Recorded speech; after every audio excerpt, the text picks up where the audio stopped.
Here is a question asked in Gate Mechanical 1988. It's the oldest question.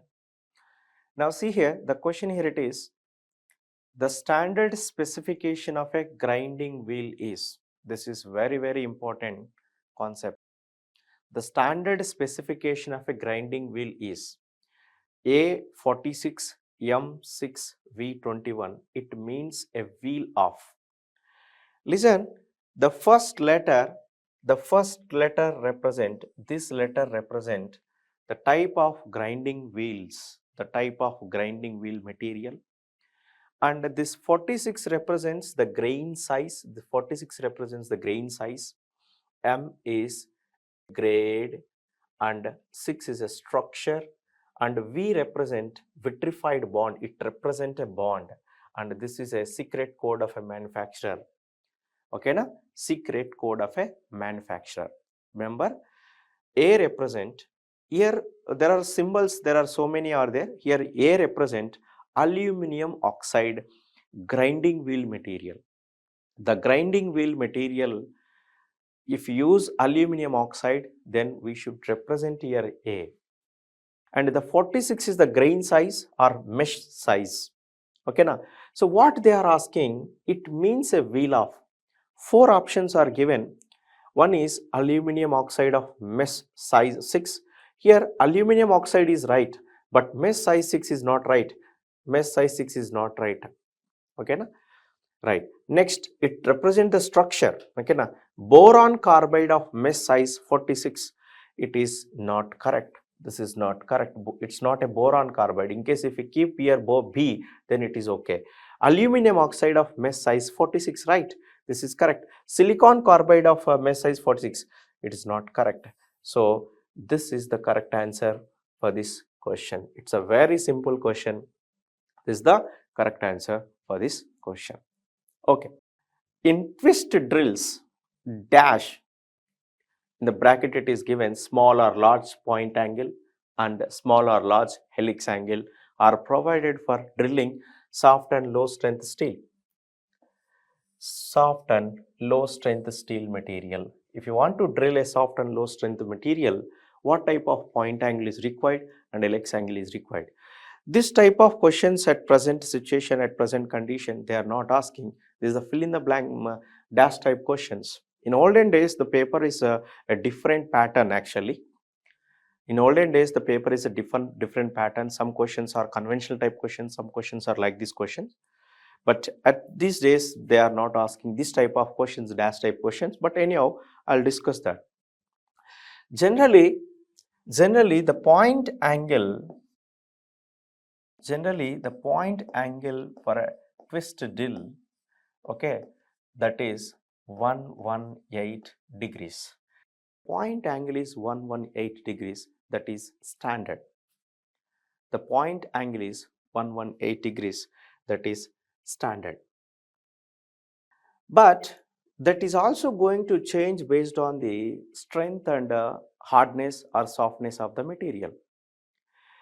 Now, if the strength of a material is low strength and hard material, for low strength and hard material, we are going for 90 degrees, somewhat lesser than 118. For high strength and hard materials,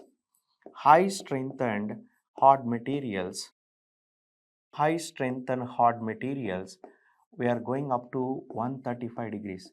So what I am saying, with increasing the strength, we should increase the point angle.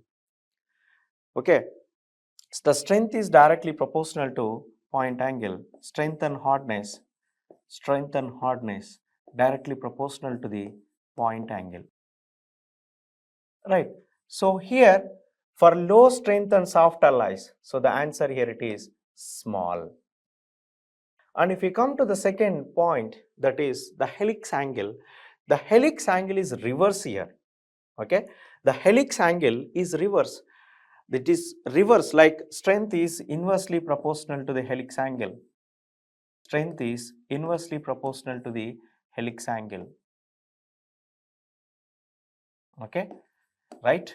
If the strength is more, helix angle is less. If the strength is less, more helix angle.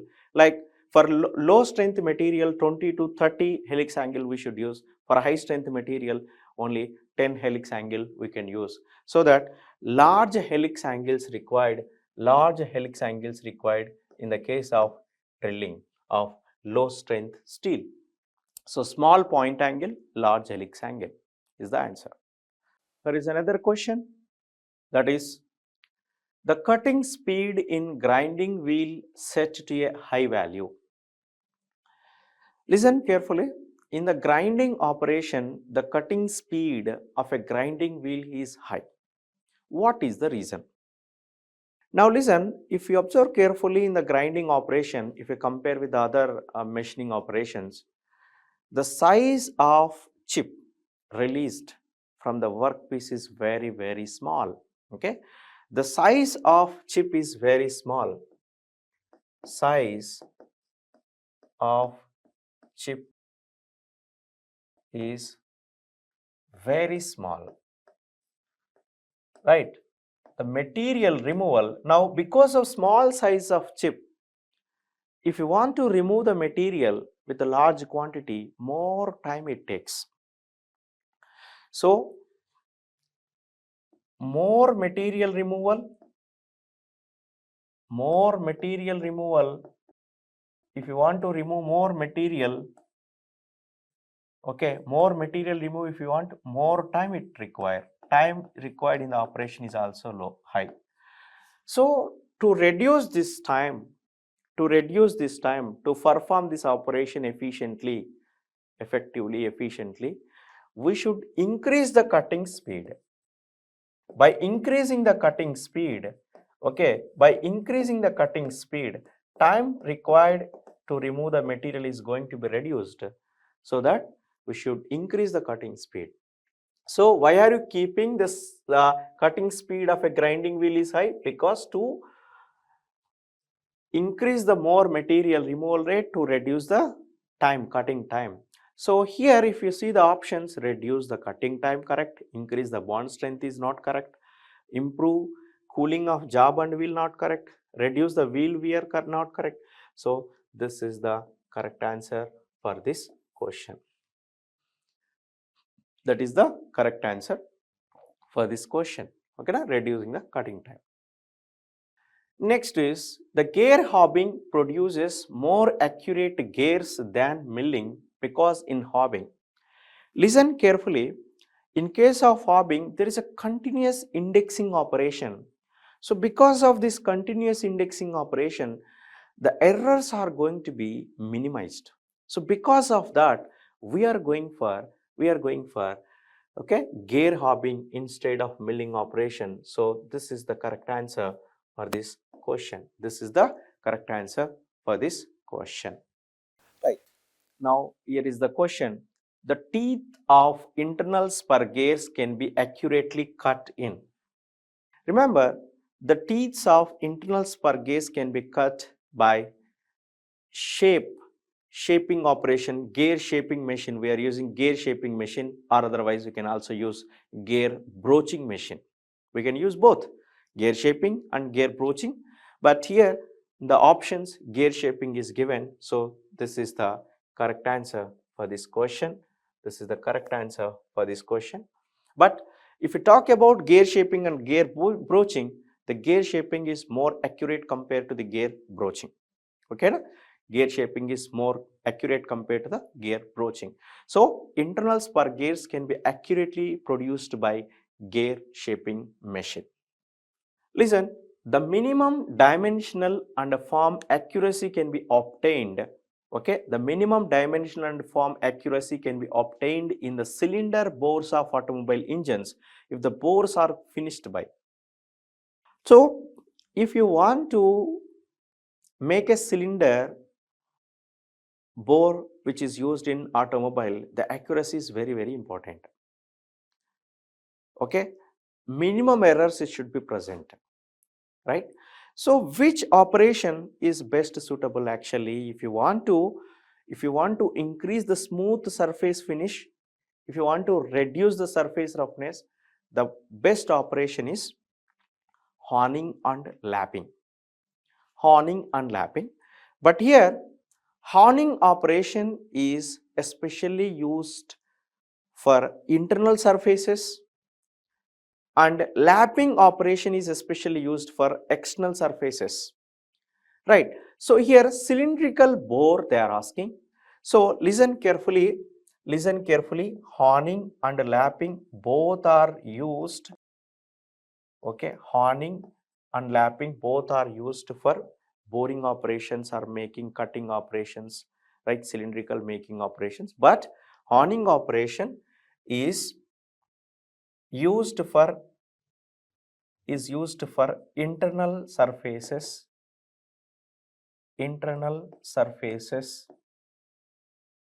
remember. Lapping operation is used for external surfaces,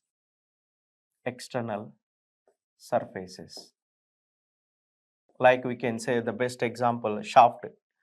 If you want to increase the accuracy level of a shaft, or if you want to reduce the surface roughness of a shaft, you go for lapping. Internal surfaces example, you can take it as cylinder bores, you go, right? So here if you see the options here, the D is the correct option for this question, okay na? D is the correct option for this question. So honing is for internal surfaces, lapping is for external surfaces, right? Now here is a question, that is, if the longitudinal feed in centerless grinding is expressed by VF, okay, in the centerless grinding is expressed by VF is equal to pi dn sin alpha. This is the formula of centerless grinding, okay? This is the formula of centerless grinding, right? What D stands for? So first of all, I'll show you the diagram of centerless grinding. From that I'll explain. Now see here, this is a, okay, centerless grinding. Here listen, this is a grinding wheel, okay? This is a workpiece, this is a work table, this is a controlling wheel, okay? This controlling wheel is tilted with certain angle. Like this angle is some 1 degree to some 2 degrees it is tilted. So because of tilting this controlling wheel, remember this is controlling wheel or regulating wheel, okay? This is known as a controlling wheel or regulating wheel. So by tilting this controlling wheel or regulating wheel, okay, two components of velocities are going to be generated. Two components of velocities are going to be present because of this tilting. And one component velocity is going to be used for rotating the workpiece. Second component is going to be give feed to the workpiece. So one is for rotating purpose, second is for giving feed to the workpiece, right? So that's why, remember, listen carefully, in this equation D stands for diameter of the controlling wheel. D stands for diameter of the controlling wheel. So it's a simple question. In small lot production for machining T slots on machine tables, okay, in small lot production for machining T slots on machine tables, it is expected to use, so what type of a machine we should use to make a T slots? First of all, to make T slots we should go for vertical milling, and that consists of side and end milling cutters. So vertical milling we should use to make T slots. Remember, vertical milling is used to make T slots. Vertical milling is used to make T slots. When 1% of plain carbon steel is slowly cooled from the molten state to 740 degrees Celsius. Remember, 1% plain carbon steel we are considering. 1% plain carbon steel is slowly cooled from the from the molten state to 740 degrees Celsius. 740 degrees Celsius. The resulting structure will contain. So, you can take the iron cementite phase diagram here. The iron cementite phase diagram here I am considering. Okay.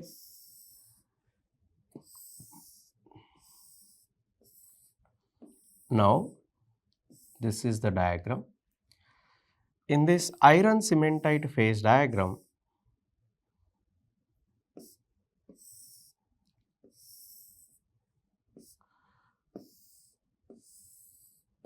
okay now let us consider the carbon content. Here is a carbon content that is 0.8% of carbon. Right. Now 1% of plain carbon steel. 1% of plain carbon steel means somewhere else here you will get 1% of plain carbon. So this 1% of plain carbon steel, they are cooling from liquid state. Suppose this is a liquid. He is cooling from liquid state and this temperature is 728 degrees Celsius. Below this 728 degrees Celsius, we are having ferrite plus cementite. Above this 728 means 740 means somewhere else here you will get 740 degrees Celsius. Here you are having gamma iron, that is nothing but austenite plus cementite. So, at 740 degrees Celsius, if we cool 1% of carbon alive from liquid state, you will get gamma iron, that is nothing but austenite plus cementite. So, here D is the correct option for this question. D is the correct option for this question. Right. Now, see here, the question here it is. In horizontal milling, dash up or down milling provides better surface finish and milling provides longer tool life. See, first of all, there are two types of horizontal milling operations. One is up milling, second is down milling. Now, listen carefully. In case of up milling, the workpiece feed is in this direction, the tool is rotating in the opposite direction to the workpiece feed. And in case of down milling, the workpiece feed and the wheel rotating in the same direction. Now, if you observe carefully, in case of up milling, the cutter is going to start at this point. The cutter is going to start cutting, the cutting tool is going to start cutting the workpiece at this point. Here already cutting operation is done. So slowly it is going to increase. So you will not get a smooth surface finish here. Every time it is going to start cutting at a already wear out region.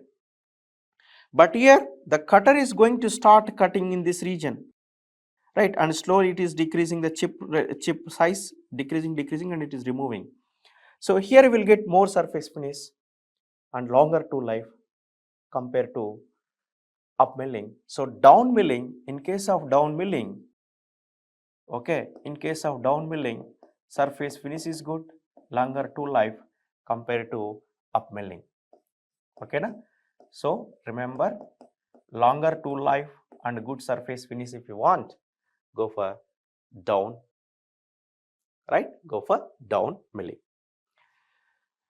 To get good surface finish on a turn job, one should use a sharp tool with a dash feed rate and a dash speed of rotation. It's a very simple logical question. We should give small feed and high velocity so that high spindle speed so that the surface finish is good.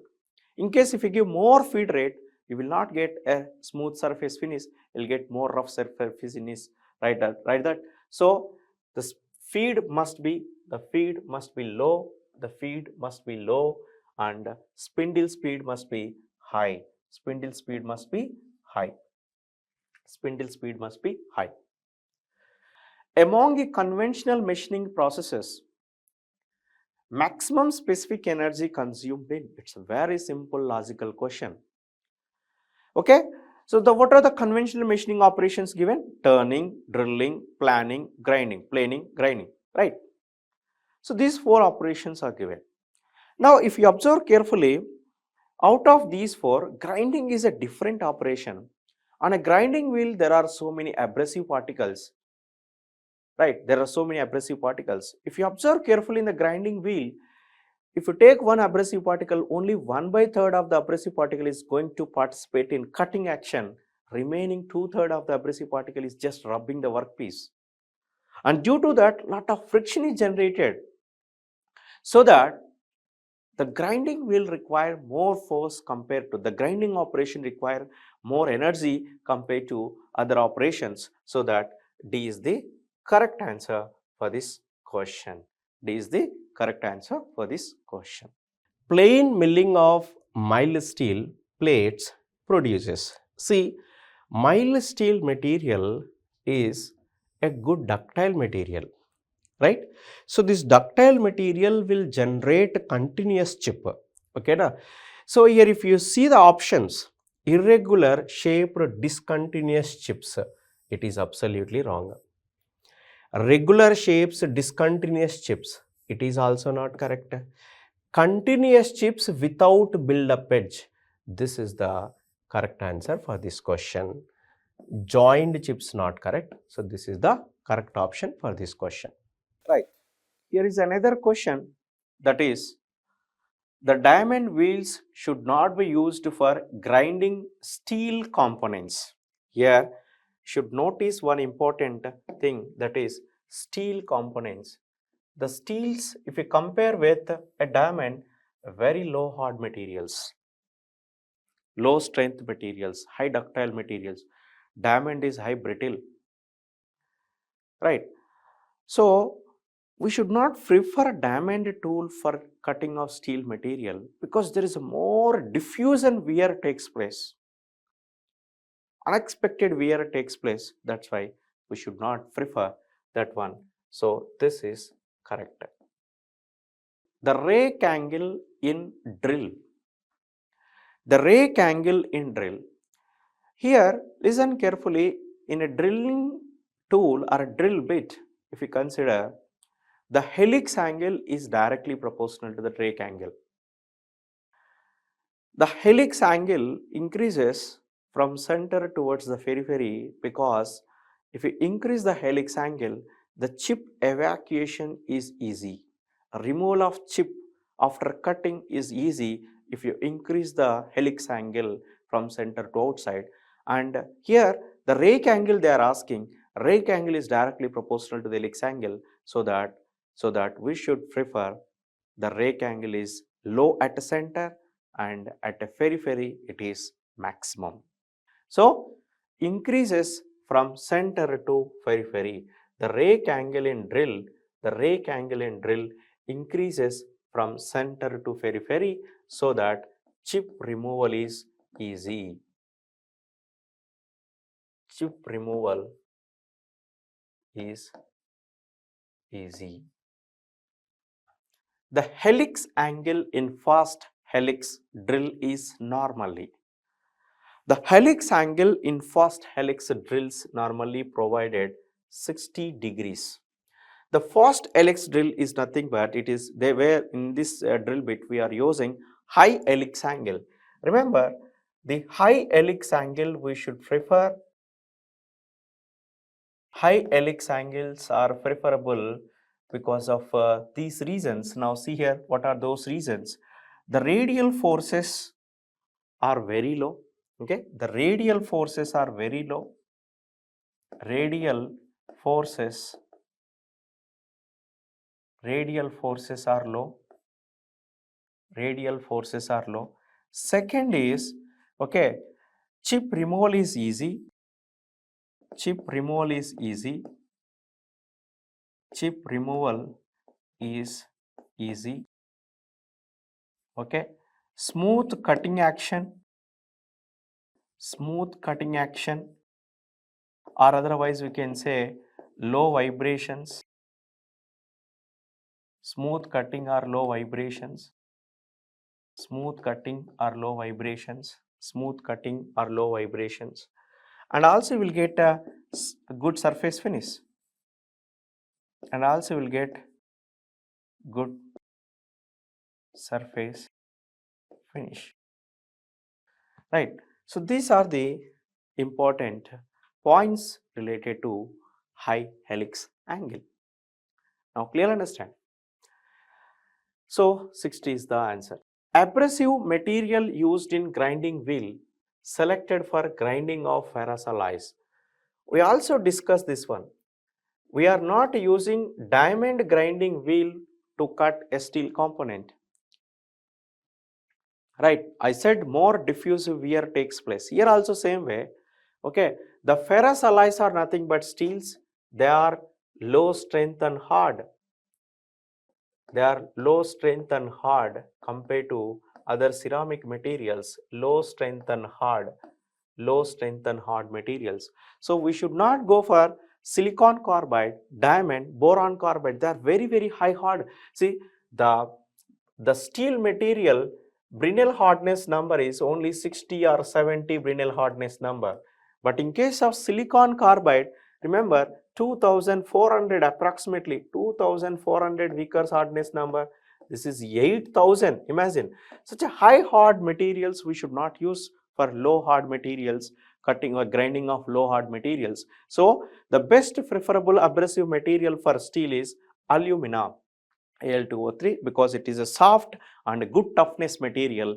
That's why we are going for alumina. Right, here is a question in GATE Mechanical 2000. The deep hole drilling of small diameter, say 0.2 mm, is done with EDM, electrodischarge machining. Okay, 0.2 mm. This is 0.2 mm is done with the EDM by selecting tool materials as. See here, the tool material we should prefer copper wire, because the copper wire is a high electrical conductivity material. So to make a small size deep holes, we should prefer a copper wire because of high electrical conductivity. High electrical conductivity.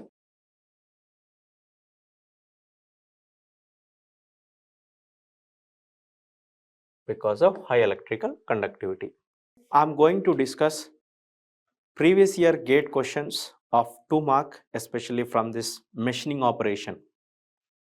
So this is a 2 mark question asked in Mechanical GATE 1991. The question is, the cutting for cutting double start screw threads of pitch 1.0 mm on a lathe, the thread cutting tool should have a feed. See here, feed rate. Feed rate is nothing but lead. Feed rate is nothing but lead of thread. Lead of thread. That is equal to number of starts into pitch. Number of starts into pitch. Number of starts to double start it is, and pitch is 1.0, that is 2.0 mm per revolution. Mm per revolution. So 2.0 mm per revolution. So C is the correct answer for this question. C is the correct answer for this question. The second question, a milling cutter having 10 teeth. A milling cutter having 10 teeth is rotating at 100 rpm. Rotating at 100 rpm. The table feed is set at 50 mm per revolution. 50 mm per minute. See, the number of teeth 10. Speed is 100 rpm. Right. Table feed is set at 50 mm per minute. Then feed per teeth. Listen carefully. Feed per teeth.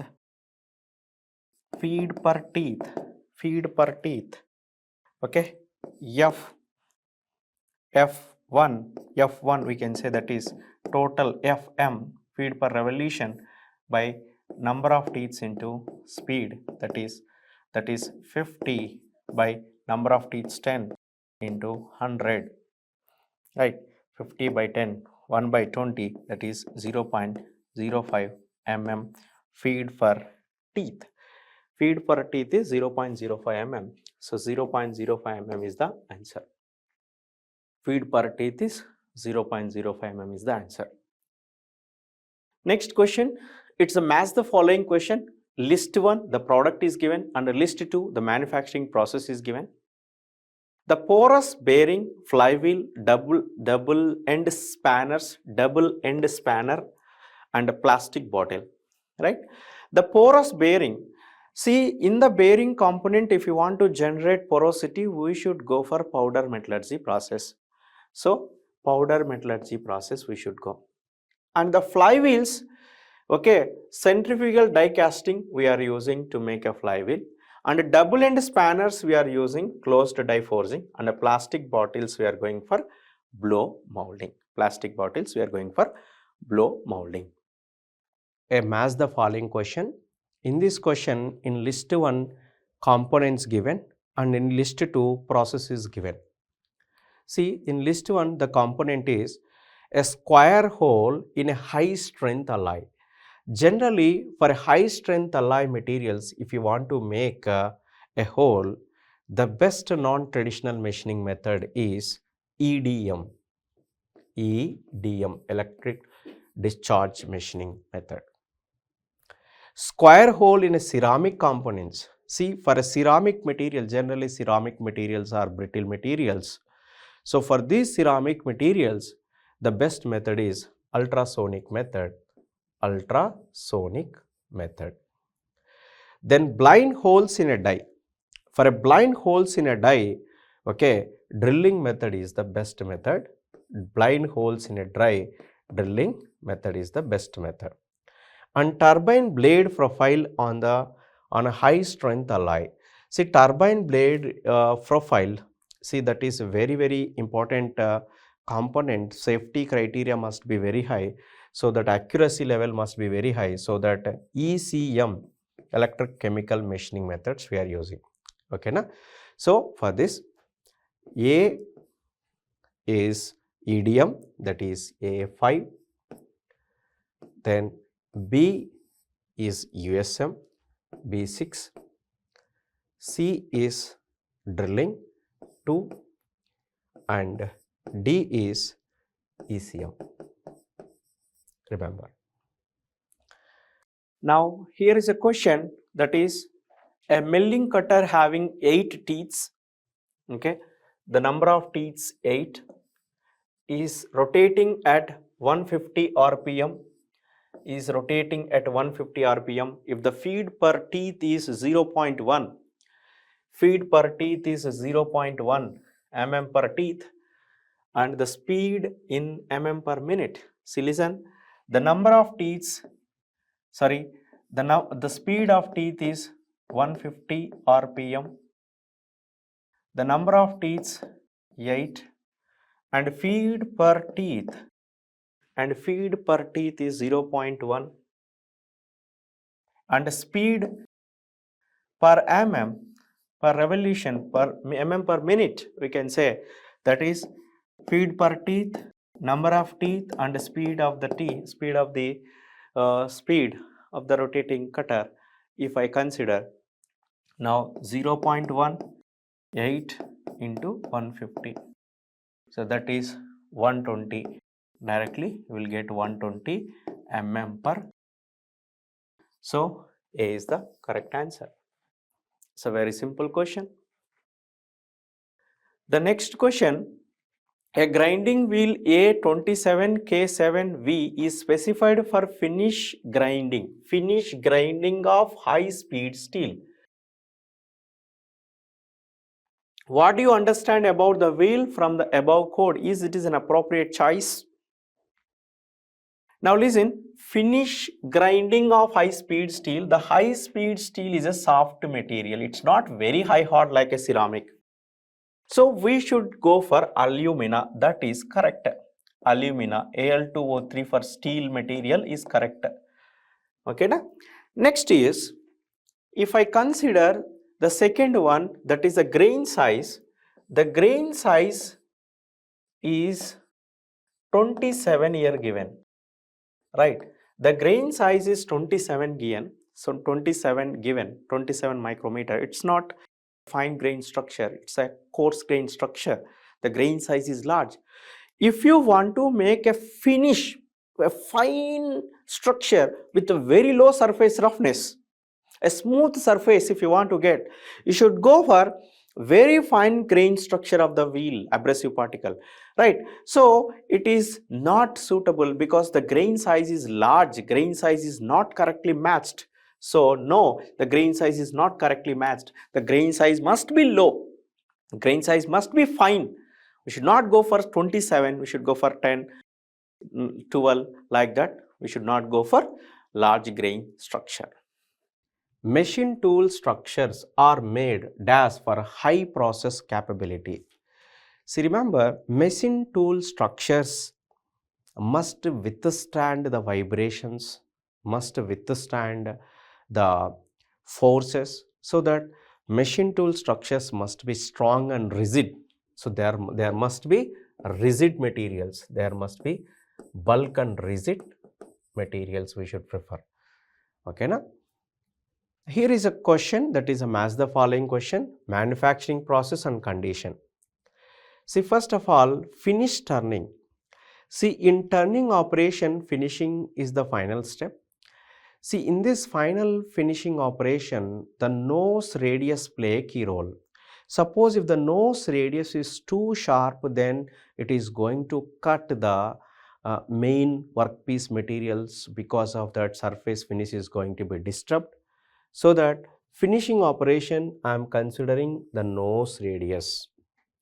And forming operation, for forming operation we should prefer a low speed, it is preferable for low speed. Okay, and thread cutting operation, zero rake angle is preferable, and down milling operation, backlash eliminator. Okay, na? So that A is 3, B is 4, C is 2, D is 1. So these are the match the following questions.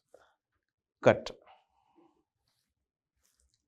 Determine the transformation ratio TR of the gear train connecting the spindle and lead screw of 4 TPI required to cut 1 mm pitch screw threads in a center lathe. See here, transformation ratio is nothing but a true value. Transformation ratio is nothing but a true value. Okay, true value.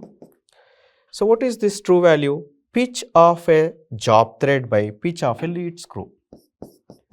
Pitch of a job thread by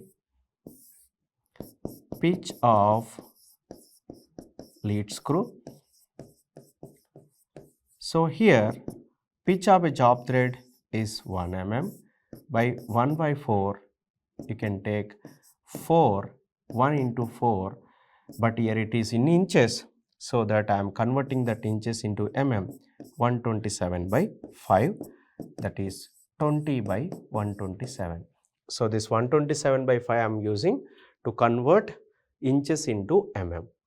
So 20 by 127 is the correct answer.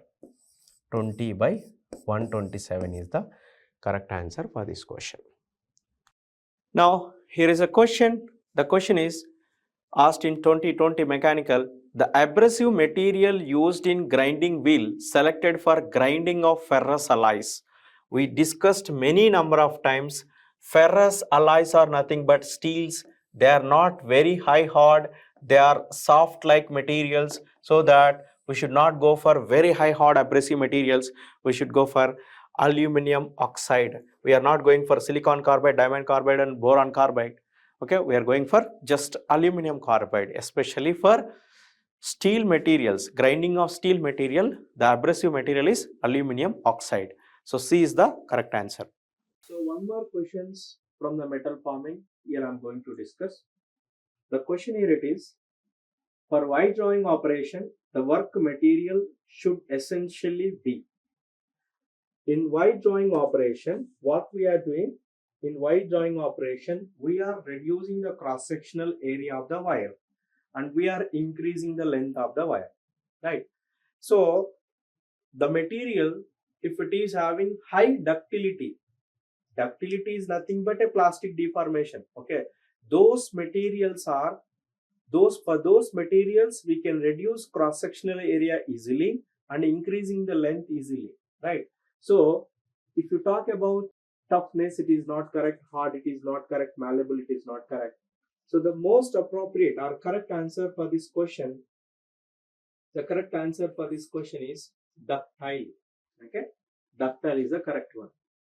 In forging operation, the sticking friction condition occurs near, and while sliding friction condition occurs near.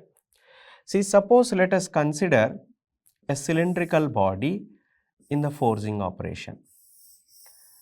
If I consider the cylindrical body in the forging operation, so if we apply the force from the die, at a center there is a maximum normal force is applied and friction is also acting towards the center, so that shear forces are also maximum at center. So tangential stresses or shear stresses are also maximum at the center. So because of maximum stresses, the material will not slide over the die. So that material stick to the die at the center. But once if we move from the center, if we move towards outside, this shear forces are going to decrease, frictional forces are going to decrease, so that material start sliding over the die. So that sticking friction condition, remember, sticking friction condition occur at the center, while sliding friction condition occur at end. Okay, sticking friction condition occur at the center, but sliding friction condition occur at the end. Next, the true strain for a low carbon steel bar which is doubled in length by forging is. See, listen carefully. The true strain for a low carbon steel bar which is doubled in length. Let us consider this is a steel bar. Okay, this is a steel bar. Its initial length I am assuming it as L. And what I am doing, by using some metal forming operation, I am increasing the length. So by increasing the length, cross-sectional area is decreasing.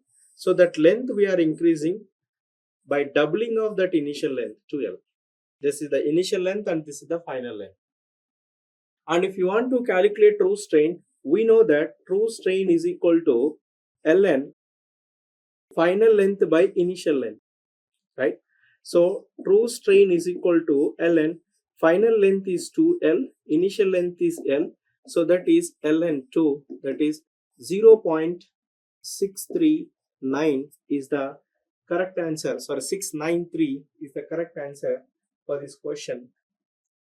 693 is the correct answer for this question. 693, 0.693. So C is correct answer for this question. Now the next question is, the process of part extrusion is used to produce. So applications are given here. Cut-end rods made of aluminum. This cut-end rods made of aluminum, especially the process is used is sheet bending. Okay, sheet bending. Cut-end rods thickness is less than 6 mm, so we can say it's a sheet bending. And steel pipes of domestic water supply. So we are using the extrusion process because the thickness is somewhat large, more than 6 mm. Okay, more than 6 mm sometimes domestic water supply. So that extrusion process we are using. Stainless tubes, steel tubes used in the furniture also. Here also we are using sheet bending sheet metal forming operations we are using. But large size pipes used in city water mains, for this purpose we are using casting process, centrifugal casting process we are using. So the process of hot extrusion used to produce steel pipes of domestic water supply. So this is the correct answer for this question. This is the correct answer for this question. Now, the next question, a test specimen is pressed slightly beyond the yield point and then unloaded. Its yield strength. A test specimen is stressed slightly beyond the yield point. Let us consider. I am considering a stress strain curve of a material. I am considering the stress strain curve of a material. Let us assume this is the original stress strain curve of a material. So if I consider this is a yield point, okay, yield stress, I am applying the load above the yield stress up to here. Then after that, I am unloading the workpiece material. If I unload the workpiece material, it is not following the original stress strain curve, it is following Hooke's law. There is some plastic strain, right? Again, if you load that one, its yield strength is actually this one. Again, if we load this one, its yield strength is increased actually. The yield strength is increased because of strain hardening effect. Because of strain hardening effect, its yield strength is increased. So that its yield strength is increased. This is the correct answer. B is the correct answer for this question. Okay, na? B is the correct answer for this question. Right. Now here I am going to discuss two more questions from this metal forming. Now here the question is, calculate the bite angle when rolling plate 12 mm thick using a work rolls of 600 mm diameter and reducing the thickness by 3 mm. Now see here, initial thickness is given that I am assuming H naught, that is 12 mm, and roll diameter is given 600 mm, and reducing thickness, that is actually delta H is given, that is H naught minus Hf, that is 3 mm given.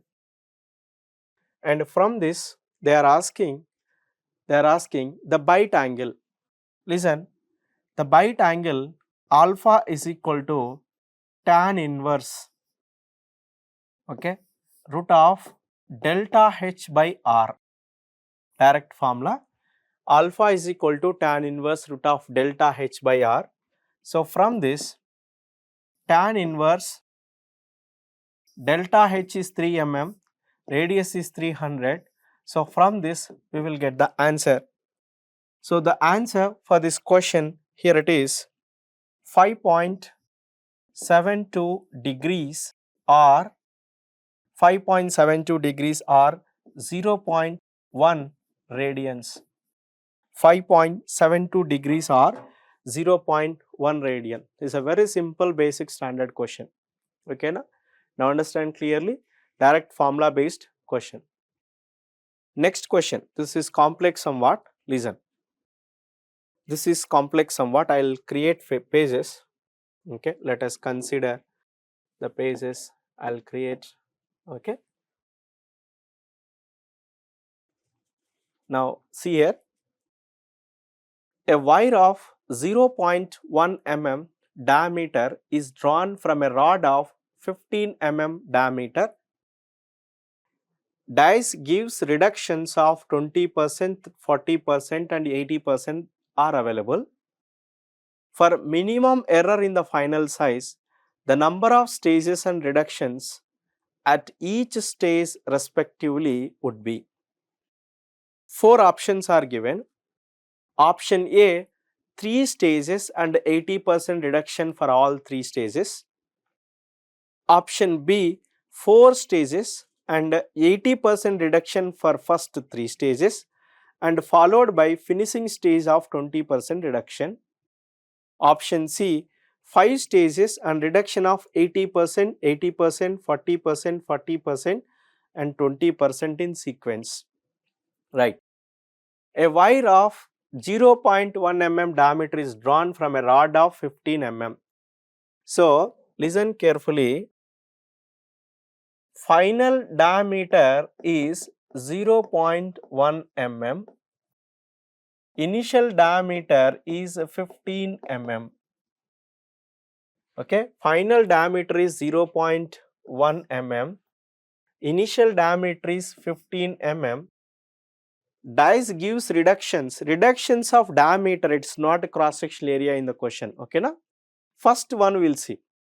3 stages, 80% reduction for all 3 stages. Okay. Option A, if I take 3 stages, 80% reduction for all stages. So I am assuming reduction, I am representing R, that is 0.8. In all 3 stages, 0.8. Let us say R is equal to D1 minus D2 by D1, that is equal to 0.8. So from this, D2 is equal to 1 minus R into D1. Remember every time this one. That is 0.2 into 15 mm. 0.2 into 15 mm. So D2 is 0.2 into 15 mm. That is how much? 3 mm. Next. Okay. Let us say, see, listen carefully. This is the first reduction, right? This is the first reduction. I am assuming D0, D1 like that, otherwise. Okay, no problem. I am assuming D0, D1 like that, otherwise you will confuse. Okay. Now listen. This is D0, D0 minus D1 by D0. So D1 is equal to 1 minus R into D0. In the first reduction, 3 mm. And in the second reduction,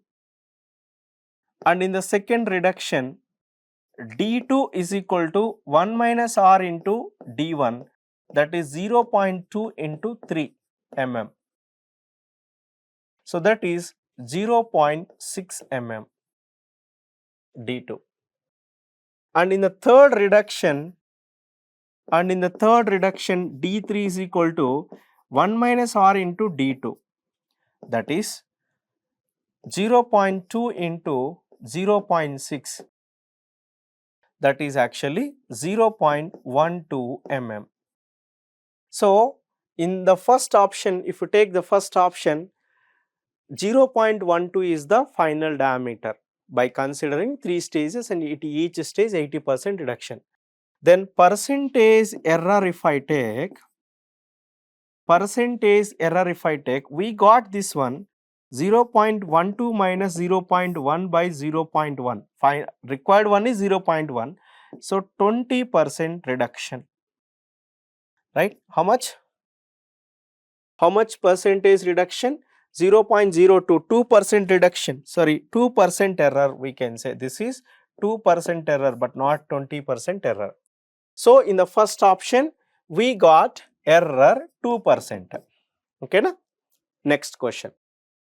Second option, 4 stages and 80% reduction for first 3 stages followed by 20% reduction.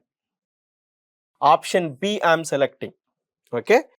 So first 3 stages 80% reduction. That means D3 is equal to 0.12 mm. And fourth stage, remember, reduction is 20%. Correct na? In the fourth stage, reduction is 20%. That means D4 is equal to 1 minus R into D3, that is equal to 1 minus 0.2 into 0.12, that is 0.8 into 0.12, how much? 0.096. 0.096 we got. Then error if I consider based on the second option, okay, error if I consider based on the second option, 0.096, right, 0.096 I got, right, 0.096 minus 0.1 by 0.1, okay, you will get 0.4% is the error.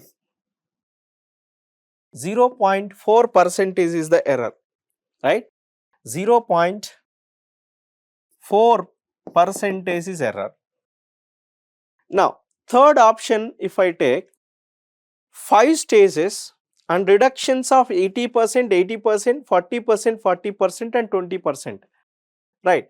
80%, 80%. So, in the second case D2, up these two are 80%, right? So, D2 is 0.6 I am taking, third option I am taking, D2 is 0.6 mm, and third stage R is equal to 0.4, 40%, D3 is equal to 1 minus R into D2, that is 0.6 into 0.6, that is 0.36 you will get, right. D3 is equal to 0.36 we got, 0.36 mm, and D4 is equal to same 40%. So, 1 minus 0.4 into D3, that is 0.6 into 0.36, how much? 0.6 into 0.36, that is 0.0216 mm. And in the fifth stage, how much reduction in the fifth stage? In the fifth stage, 20% reduction. 80, 80, 80, 80, citizen, 80, 80, 40, 40 and 20, right. In the fifth stage, 1 minus 0.8, sorry, 20% reduction, right, 20% reduction, right, into D3, D4, that is 0.8 into 0.0216. So, sorry, 0.216 you will get, not 0.0216, 0.216 you will get, and by considering that 0.1728 answer you will get. So, error here is 7.28%. So, in the question what they asked, minimum error in which case it is occur. Here in the third case 7.28% of error, first case 2% of error, second case 0.4% of error, third case 7.28% of error. So, the correct answer for this question is B. So, that correct answer for this question here it is B. So, basic standard question actually, but lengthy question, so some patience is required to solve this question, okay na? Right. Now, next question, here it is the match the following question, very simple question. Listen, rivets of aircraft body. Aircraft components must be having low density, right? So that we are going for aluminum based alloys. Rivets of aircraft body, aluminum alloys we are selecting. And listen, carbureted body actually engine block we are producing by the casting process, so that a pressure die casting I am selecting. I am not selecting the investment casting. Investment casting is used especially highly complex shapes. And a crankshaft is used, crankshaft is produced from the forging, nails are produced from the cold heading. Cold heading is nothing but cold die, cold forging operation, we can say upsetting process. Upsetting, bolt heads are also produced by cold heading, nails are also produced by cold heading. So, these are the options if I take rivets of aircraft body, aluminum base alloy, carburetor body, pressure die casting, and crankshaft forging, nails, cold heading. So 3421 is the correct answer. 3421 is the correct answer for this question. 3421 is the correct answer for this question. Now the next question, a strip with a cross sectional area 150 mm into 4.5 mm is being rolled with 20% reduction of area using 450 mm diameter rollers. The angle subtended by the deformation zone at the roll center. That means indirectly is asking bite angle. The angle subtended by the deformation zone. The angle subtended by the deformation zone at the roll center is nothing but a bite angle. Now, in the operation, initial cross-sectional area is given. Initial cross-sectional area is 150 mm into 4.5 mm. Okay, this is width of the strip, this is thickness of the strip, H0, W0 and H0. Rolled with 20% reduction, okay. This is, I am assuming A0, that is the initial, and A1, that is the final. 20% reduction means remaining 80% is left. Another important thing, in the rolling operation, the basic assumption is the width of the sheet is constant. So that I am not changing the width of the sheet. Only 80%, 20% reduction only from the height. We are reducing the height. So I am taking 150 mm only into 20% reduction means 0.8 into 4.5. This represent H1. This represent H1. So from this, H0 is equal to 4.5 mm and H1 is equal to 0.8 into 4.5 because 20% reduction. How much? 0.8 into 4.5. That is actually 0.8 into 4.5, that is actually 3.6 etc. 3.6. Okay. Now roll radius or roll diameter is given, right?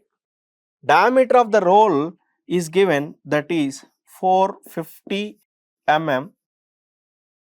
From this, radius of the roller is 225 mm. Now angle alpha is equal to tan inverse root of delta h by r, tan inverse root of delta h by r. So tan inverse root of delta h is 4.5 minus 3.6 by 225. So by solving this question, you will get the answer. Okay, in terms of radians, directly I will give you the answer 0.063. 0.063 radians. Radians, how can we get? Pi by 180. Pi by 180. By multiplying this one with pi by 180, you will get the radians. So that 0.063 radians is the correct answer. Now here I am going to discuss 1 mark previous year questions of GATE of mechanical and production from sheet metal operations. Here is the question. For blanking and piercing, piercing is nothing but a punching. Piercing is nothing but a punching. Okay. For blanking and piercing operations, clearance is provided on. Remember, in case of blanking, okay, the blank size equal to the die size, punch size is less than the blank size. So that in case of blanking, clearance is provided on punch, and in case of piercing or punching, the hole size is equal to the punch size and die size is more than the punch size. So that clearance is provided on a die in case of punching. Remember, In case of blanking, clearance is provided on punch. In case of punching, clearance is provided on die. Another question. Wrinkling is a common defect found in. Wrinkles are nothing but foldings which are generated in a deep drawn component. Once if you apply the force on a sheet metal from the punch, the edges of the sheet is going to be lifted upwards, so that wrinkles are generated on the cup, so that wrinkles are the common defect present in deep drawing process. Deep drawing process. So the correct answer for this question is B. Next, in deep drawing of sheets, the values of limiting draw ratio depends on. The value of limiting draw ratio, first of all, in deep drawing operation, the number of draws purely depends on the yield strength and ultimate strength of the material.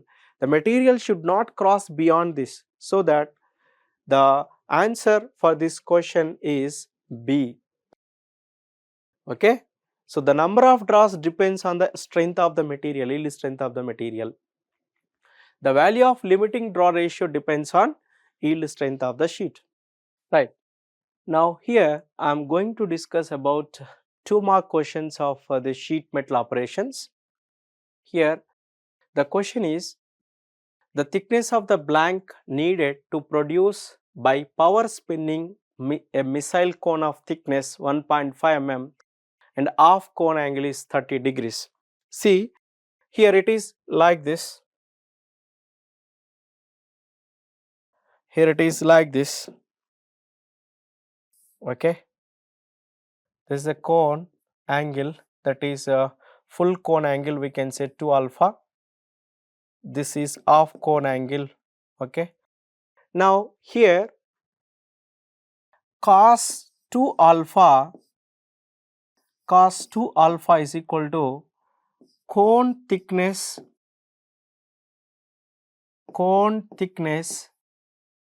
by blank thickness.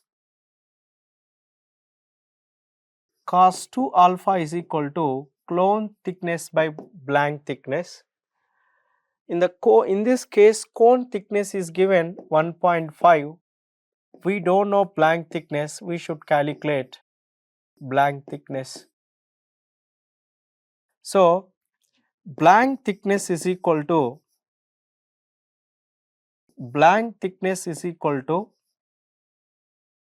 1.5 by cos 2 into 30 cos 60. Cos 2 into 30 cos 60. Cos 60 is equal to 1 by 2. So 1.5 by 1 by 2, that is 3 mm. This is the answer for this question. So answer for this question is A. Answer for this question is A. Right. Now the next question, a 50 mm diameter disc is to be punched out from a carbon steel sheet of 1.0 mm thick. The dia of the die should be take clearance as 3% of sheet thickness. Okay. First of all, it is punching operation or blanking operation? See here, they are going to produce 50 mm diameter of the disc. That means they are making a disc, that is, it's a blanking operation. It's a blanking operation. In blanking operation, die size is equal to blank size. Die size is equal to blank size, that is 50.00 mm. Directly 50.00 mm. Die size is equal to blank size. So the correct answer for this question is B. So that correct answer for this question is B. Understand? It's a very simple question. But hole size, if you take, that is less than the die size, so less than 50 mm. So maybe A is the answer for in case if it is asked hole size. Next, another question. Identify the stress strain in the flange portion of a partially drawn cylindrical cup when deep drawing without blank holder.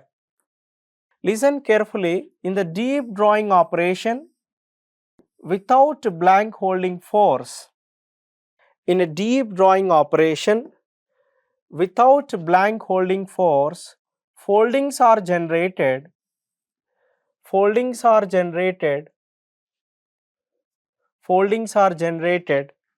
at a flange portion, foldings are generated at a flange portion because of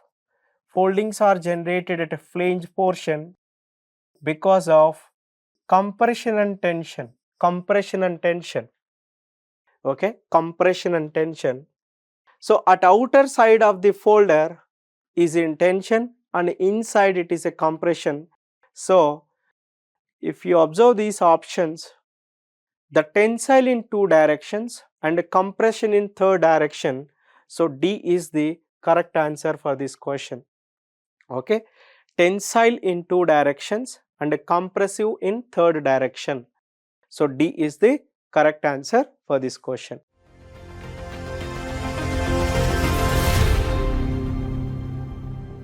Welcome to ACE Online. Let's start a previous year question solving module.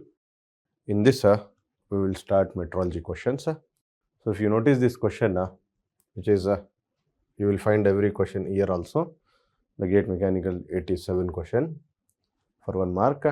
In this, what they said, a hole is of 40, lower limit is 0, upper limit is plus 0.02 and shaft is plus 0.01 and minus 0.01 when assembled will result in so you know, for this type of question, first of all we used to draw the fit diagram. So if you draw the fit diagram, 40 mm is the basic size. So with respect to 40 mm, capital H type of hole it is. So hole tolerance zone is on the basic size. To this capital H type of hole, why we are saying capital H type of hole? Because lower limit is equal to 0 and upper limit is equal to 0.02, it means the width of tolerance is 0.02. Now when you look at the shaft tolerance zone, upper limit is plus 0.01, lower limit is minus 0.01. So to this particular hole, a shaft tolerance zone, if you try to draw, so to the same basic size, shaft tolerance zone will be plus 0.0. This is what the shaft tolerance zone. So to this, the upper limit will be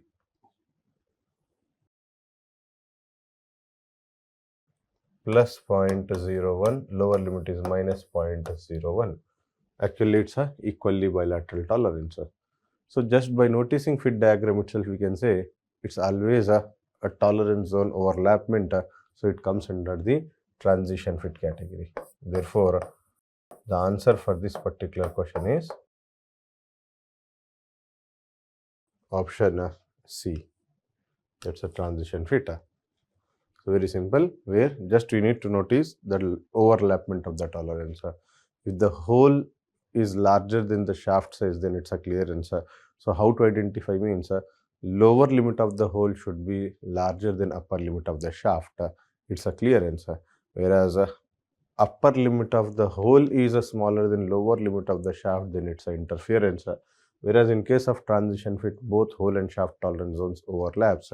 So sometime it give clearance, sometime it give interference. Why? Because upper limit of the hole is larger than upper limit of the shaft, so it create clearance. But when you compare upper limit of the shaft and lower limit of the hole, then shaft is larger than the hole, so it create interference. So sometime clearance, sometime interference comes under the category of transition. So the answer is option C. Now next, if you notice this question where they said in an engineering drawing, one finds the designation of 20 G7 F8. So designation of the hole and shaft is given. So for that designation, what they are asking is the position of tolerance for the hole is indicated by. Sir, hole position of the tolerance. If you notice,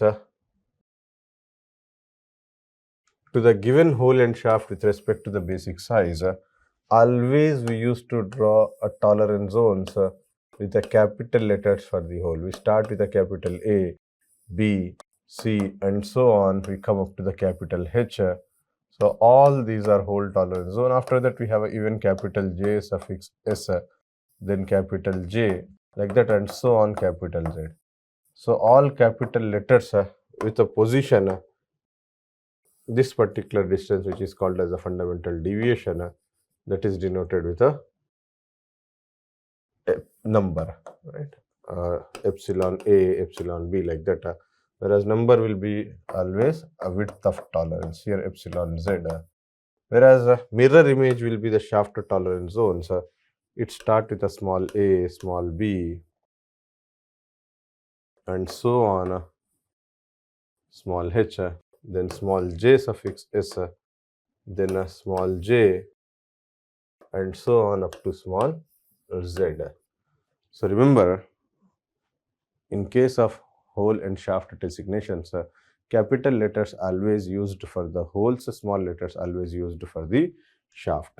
Whereas if you notice here, in engineering drawing, for this designation, 20 basic size, capital G is the hole tolerance zone. So obvious that out of capital A to capital G, tolerance zones are above the basic size. So it's a capital G, they said, and that G is having a grade of tolerance IT7 also. So this is hole tolerance zone, and small f is the shaft tolerance zone that will lie below the basic size. For small f, that is the IT8. So IT8 provide the width of tolerance. But what they are asking is the position of tolerance of the hole is indicated by, the position of the tolerance of the hole is indicated by letter G only. So the answer is option A. Whereas number 7 is giving us information for that hole tolerance, how much is the width of tolerance. Position is by the letter and tolerance is by the number. So letter F is for the position of the shaft, number 8 is for the tolerance of the shaft, number 7 is the tolerance of the hole. So I discussed remaining options also. So this is about appropriate instrument to check the flatness of the slip gauge. Actually, flatness of the any kind of upper parameter is measured by using a autocollimator. The instrument, it is invented only for the measurement of flatness. Along that, it able to measure straightness and also angle.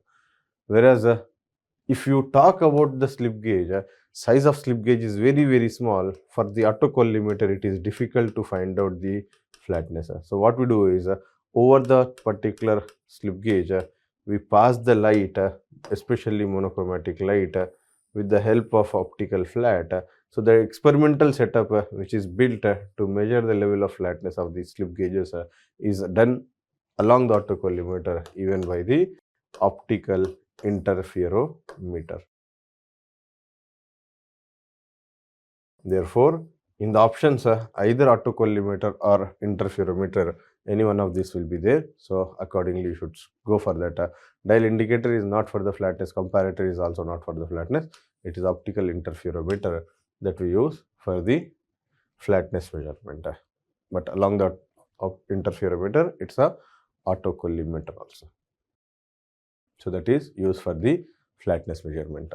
Now, if you notice this particular question where slip gauges are calibrated by outside micrometer, they are asking is it true or false. Very old question. At that time, true false are there. Whereas slip gauges are the bunch of box containing various sizes, whereas slip gauges are much accurate than the outside micrometer. So slip gauge calibration by the micrometer is the wrong statement. So therefore, this is the false statement, we can say. Why? Because slip gauges are much accurate, because each slip gauge is made with a very high precision and stainless steel, highly polished, lapped, flat, parallel surfaces. So slip gauges never be calibrated. If you want to make a calibration of slip gauge, we use either autocollimator, we go for the interferometer most of the time, or nowadays we started using advanced CMM machines also for the calibration of slip gauges. But most of the time calibration is nothing but is the slip gauge dimension as per the requirement is there or not, or is there any kind of wear happened over the slip gauge or not. Those things we used to cross check for the given slip gauge, but it never be by the autocollimate outside micrometer. It is by the slip gauge calibration. Suppose instead of outside micrometer here it is written slip gauge calibrated by the interferometer, then that would have been a true statement, but now it is a false statement. Anyway, true and false are not there in this particular recent patterns, but as the previous year all questions we are solving, so this is also one of the question. Checking the diameter of the hole using go and no go gauges is an example of inspection by variable or attribute. Remember, go no go gauges never provide exact dimension how much it is. So whenever any gauge just informing you about its dimension is falling within that range, so always we call it as the attribute based inspection. Whereas variable based inspection means those instruments like micrometer, screw gauge, vernier scale, they provide the single data, they comes under the variable, but go no go gauges comes under attribute type of inspection. So it's an example of attributes. Whereas the next question, if you notice, the fit of hole and shaft pair system specified by H7 and small s6, the type of fit is whatever may be the basic size to the given basic size. For example, capital H is the type of hole tolerance that will lie on the basic size. To this capital H type of hole, small s is the type of shaft tolerance zone. Where it will lie means obviously small s is a tolerance zone that is obviously much above the basic size. So to the given any basic size,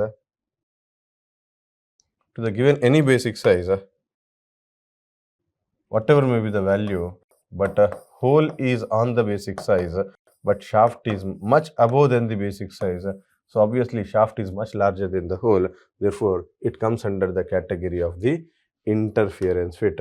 And that too, if you notice in the options, there is a clearance fit, running fit. Running fit also comes under the clearance category. Push fit, they mentioned transition fit. So force fit, where force is required to make the assembly, that comes under the category of interference. Therefore, only one option, that is the D. Option D is the correct answer for this particular question, where tolerance zone position you should identify just by noticing that particular letter. Capital A to capital G, hole tolerance zone above the basic size. Capital J to capital Z, hole tolerance zones below the basic size. Mirror image will be the shaft tolerance zone. So small s is that shaft tolerance zone that lie obviously much above than the basic size. That's why it's a interference fit. Right. Now we will continue 2 mark questions. Whereas very old questions we have till recent questions we will solve. In this question, if you notice, they said a bush was turned after mounting same on the mandrel. The mandrel diameter in millimeter is 40, upper limit is 0, lower limit is minus 0.05 mm. So mandrel is nothing but here we can say it's a shaft. So shaft size is given. And the bore diameter of bush is 40, upper limit is plus 0.06, lower limit is 0. Bush is nothing but here it's a hole diameter. So both hole and shaft diameters are given. Then they are asking what is the maximum eccentricity of the bush in mm will be. So whenever they ask about maximum eccentricity, first of all, draw the fit diagram. For the 40 mm basic size, upper limit is 0, lower limit is minus 0.05 for the shaft. So this is the shaft. 0.05 is the width of tolerance. And for the hole, it is a 40, lower limit is 0, upper limit is plus 0.06. So this is the hole tolerance zone where the width of tolerance is 0.06. So when this is the clearance fit with the minimum clearance, what they are asking is maximum eccentricity. Maximum eccentricity. Maximum eccentricity is always a maximum clearance. right? You take even hole and shaft instead of a difference between maximum hole size to the minimum shaft size. After assembly, the gap always will be maintained. That is what the maximum density. It may be radially in one direction, but total value you should calculate. Therefore, the difference between upper limit of the hole to the lower limit of the shaft, simply add these two values to 0.11 will be the answer. Therefore, answer is option D. Maximum eccentricity means maximum clearance. So, answer for this question is option D.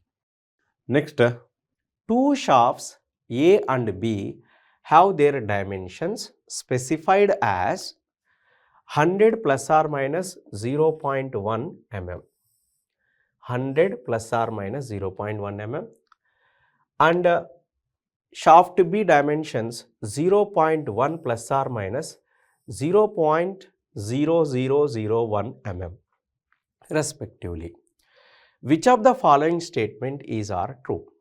Now, let us consider tolerance for shaft A, tolerance for shaft A.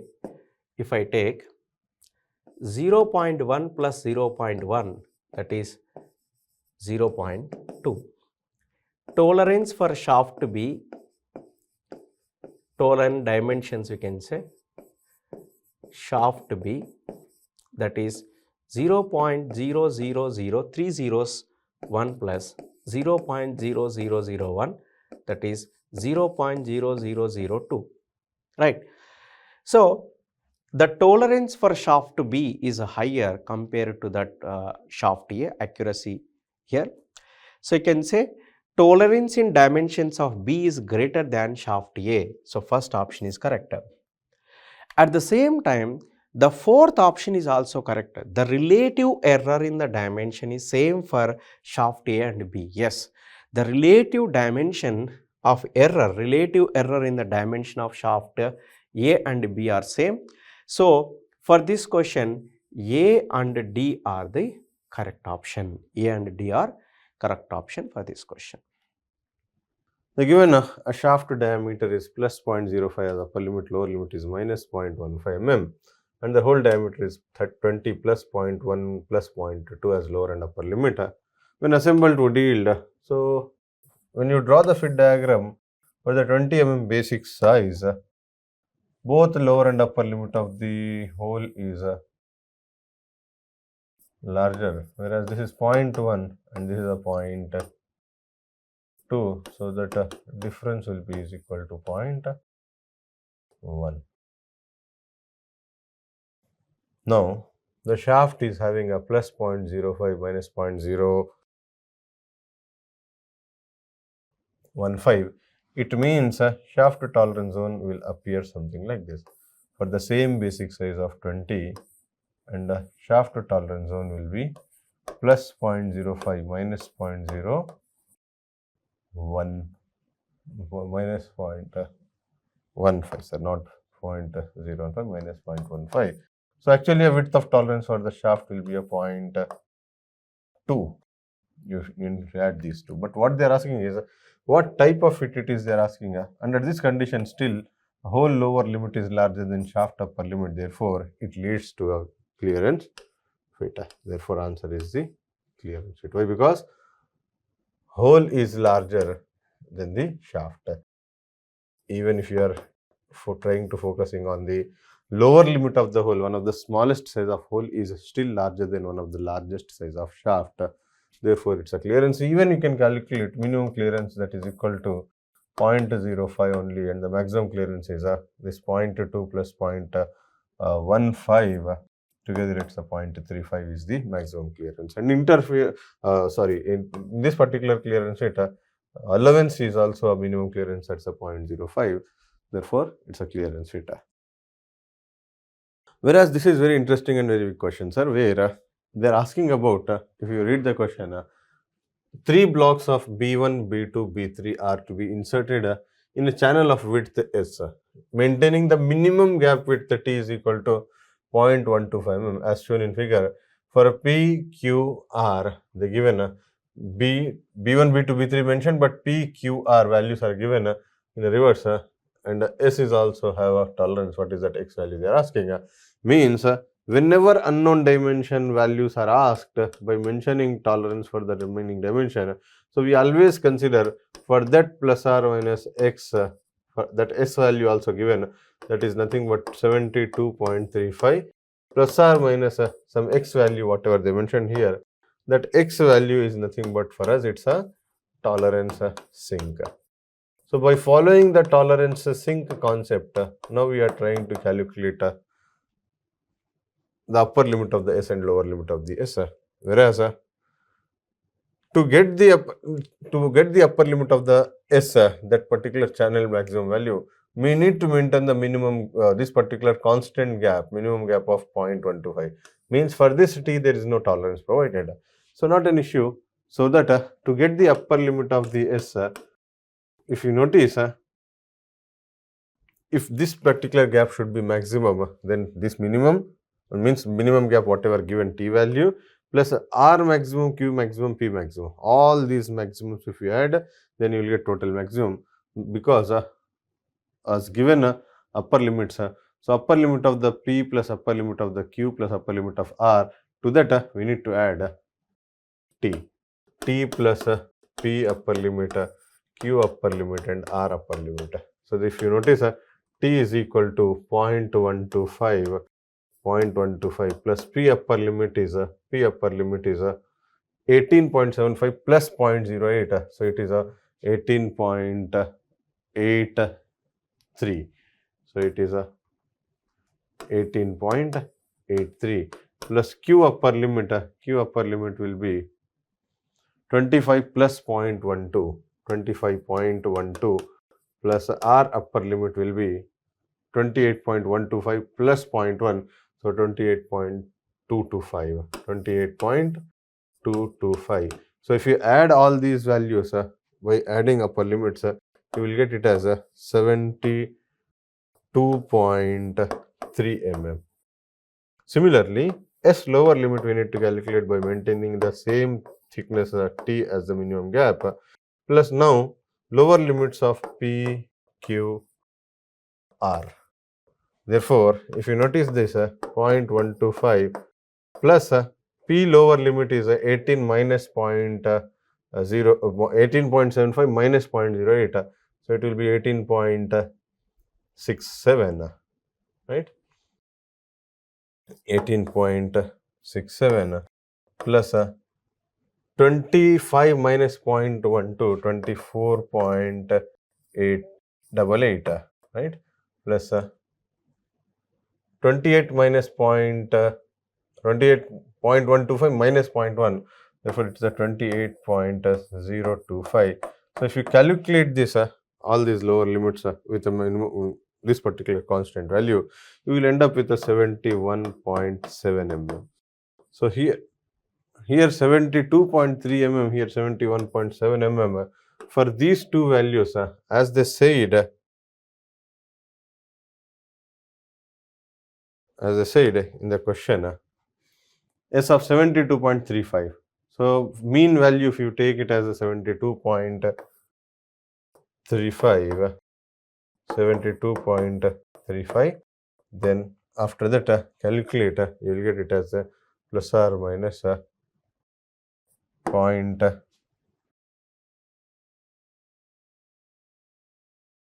72.35 plus X, no sir. Actually here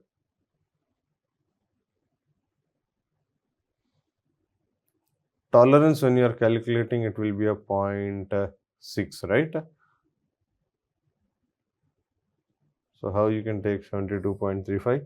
So anyway, the tolerance for this will be the difference between upper limit 72.3 minus lower limit 71.7, that will be equal to 0.6 mm. But when they are asking to write plus minus, so mentioning this is wrong. I think any printing mistake might be there. So for 72.3, that is upper limit, for 71.7 is lower limit. You can take the mean value and you can write plus or minus. So here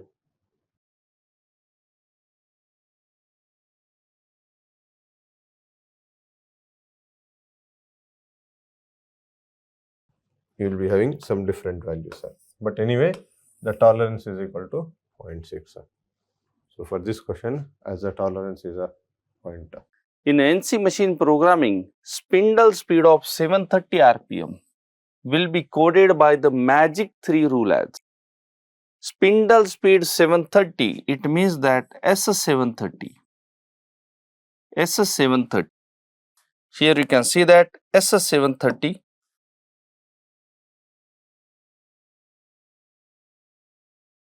S stand for spindle speed in RPM. What the S stand for? Spindle speed in RPM. Very easy question. In NC part programming, spindle speed of 730 RPM will be coded by the magic 3 rule as S730 is the correct answer. Now here the theoretical part we have to see, and in the theoretical part just see the first question. In that question, just I want to tell you this diagram. In that diagram you can see that on the x-axis there are variety of components is there, and on the y-axis you can see the production, volume of production is there. Here the different variety of components, and here the production, volume of production. Now what is the question? Very old question you can see. Numerically controlled machine tools are better suited for, numerically controlled machine tool are better suited for, is this useful for batch production or it is useful for mass production? That is very big question. Means when we are using, initially we used NC machine, after then we use CNC machines, then that CNC machines we are using for mass production or batch production. You can see that that question was asked in 91, means very old question, and nowadays some CNC machines are there which are giving the mass production. Some CNC machines are there, advanced CNC machines, and in the small shops also that CNC machines are implemented, that CNC machine use is going on. But especially the CNC machines is not developed for mass production. The CNC machines are developed for batch production only. Hence the correct answer is numerically controlled machine tools are better suited for batch production. Now you can see in the diagram, this is the transfer line. In the theory I already taught all the points about that. You can see that this is the transfer line is there, and in the transfer line you can see the variety is very less. You can see the variety is very less, but the volume of production is very high. The next is SPM. What is mean by SPM? SPM is special purpose machine. Special purpose machine. Special purpose machine. Yes. Then here you can see that in the special purpose machine also you can see that it has a high volume of production but little bit more variety. But high volume of production is also there but lesser than transfer line. And just you can see that the CNC here, CNC is at the end, and this is the GPM. GPM is what? General purpose machine. General purpose machine. Now what is mean by general purpose machine? In that general purpose, we can do the number of operation on machine itself. Number of operations which are required to manufacture a component that we can do in one machine itself is known as general purpose machine. And this is what CNC machine. In the general purpose machine on one component, or just take the example, if we have to manufacture one car, yes, means some people are giving the order of the car, and what they want some specific features of the car. Then these general purpose instruments are required for that, general purpose machines are required for that. Then the many people are working on a single component, hence the variety we can get here, the varieties we can get here. Different varieties of car we can produce here, but the production rate is very low, and because of that the cost of that car is also very high. But CNC machine, you can see that the variety of components are little bit better than or bigger than, more than general purpose machine. The variety of components is lesser than general purpose machine, but the volume means production volume is greater than general purpose machine. Hence, you can see that this is flexible manufacturing system. This is FMS, flexible manufacturing system. FMC, flexible manufacturing cell, and CNC three are the examples of batch production. Yes, hence the numerically controlled machine tools are better suited for batch production. Yes, means what is meant by batch production? We can get the 10, 20, 50, hundreds of component to hundreds of component on that machine. We can manufacture hundreds of component in that machine, but not more. Because just see, the numerically controlled machine tools are better suited for batch production because their setup time is larger or smaller as compared to special purpose machine tool. Just see that the setup time is more as compared to special purpose machine tool. Why it's so? Because it can be, CNC can be used for batch production. If in that batch we can produce the 10, 20, 50 components, then the 50 similar component we have to produce.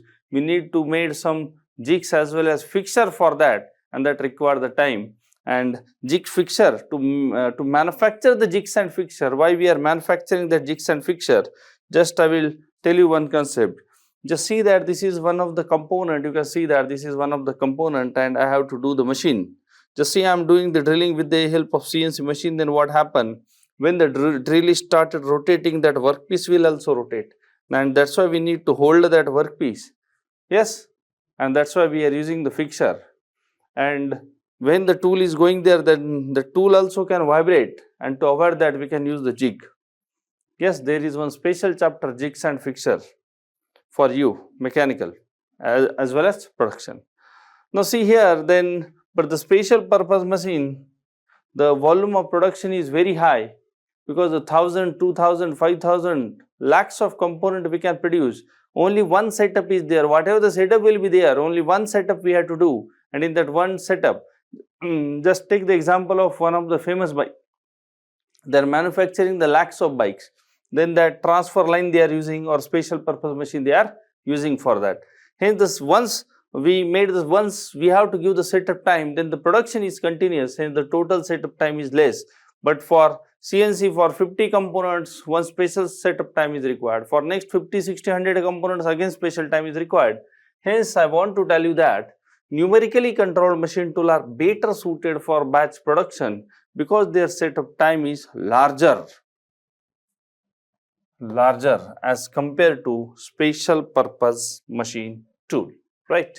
Now see, next time, next numerical PTP. What is PTP? Point to point. Point to point. Then this point to point type of NC system. Just see, the PTP means point to point, means just take the example, if there is one of the workpiece and we have to machine that workpiece, we have to drill the hole here as well as we have to drill the hole here. Then what happen? Firstly, the tool is here and it is creating hole, then tool is coming up and it is going here. How the tool can go? It can go like that, it can go like that, it can go like that, then it will reach here, and again that drill will work, that tool will work, and drilling operation is performed. Hence, the point-to-point control system, the position of the tool is sufficient. Position of the tool is sufficient because from one point to second point, the tool is not in contact with the workpiece. Here the drilling is done, then we are removing the tool, then tool can go by any way, and there again tool is drilling. But from point 1 to point 2, there is no continuous contact of the tool and workpiece. If there is continuous contact, then velocity of tool is important. When there is a continuous contact between the tool and workpiece, then cutting is going on, metal cutting is going on, metal removal is going on, and that's why the velocity is important. But here no such condition is there, and that's why point to point type of NC system control only position of the tool is sufficient. Yes. Now what are the next options? Control of position and velocity. No, it's wrong. Position is correct, but velocity wrong. Control of only velocity of the tool is sufficient. Neither position nor velocity need to be controlled. Yes, correct option. Option B. Now see, the CNC machines are more accurate than conventional machines. CNC machines are more accurate than conventional machine because they have high resolution encoder and digital readouts. What is meant by encoder? Encoder is feedback device. Encoder is feedback device.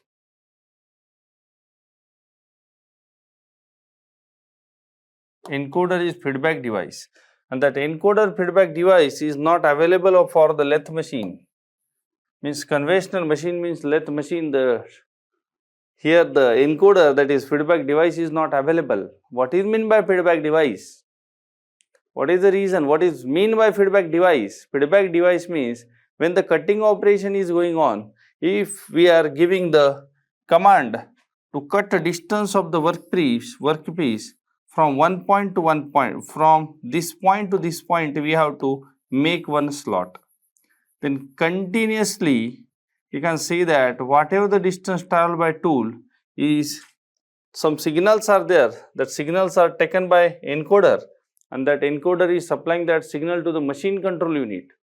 And if the total distance is not traveled, distance up to this only traveled, then MC is generating some voltage pulses, or also we can say electric pulses, we can say, and that pulse is again given to the motor, and again it is traveling for some distance. Such a means it is a feedback device. Whatever the distance is traveled can get by encoder, but such a type of feedback device is not available for the lathe machine.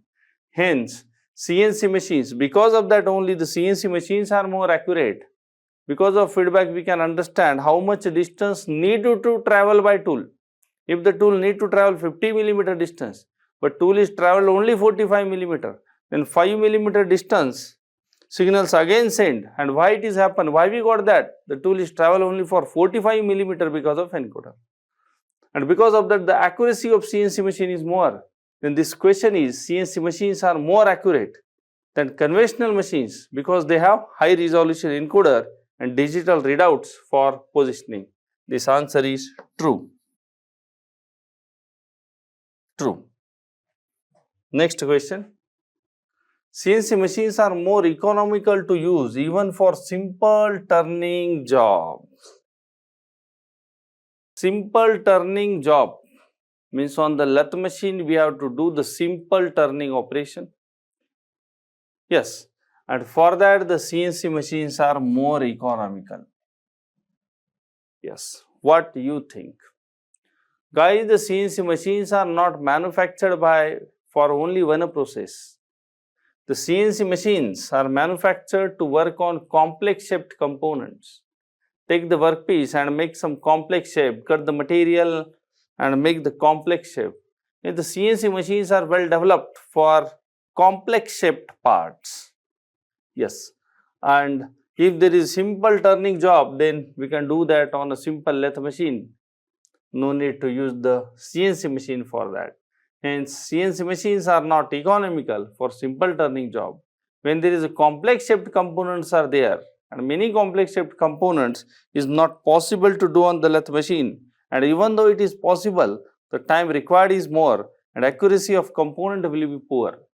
And that's why the CNC machines are more economical. This is wrong. CNC machines are not economical. Yes, then I am writing here, answer is false. Now see, in computer-aided drafting practice, an arc is defined by, how we can define the arc? To define the arc, first we need one center point. Just we need one center point. Just see, this is the center point. And we need also the two end point. Then from this center point, we can draw the arc like that. Means to draw the arc, we need the two end points and the center. Correct is option D. Here the other options are also two end points only. If the two end points are there, the center is not there, then it is not possible. Center and radius is also not. Radius and one end point is also not. to define the arc, we need two end points and the center, two end points and the center.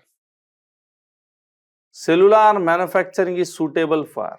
The question is, what is mean by cellular manufacturing? Now I will show you one diagram. Just see this diagram. You can see that here the name is written FMC. FMC, what is the long form for that FMC? FMC is flexible manufacturing cell. Flexible manufacturing cell.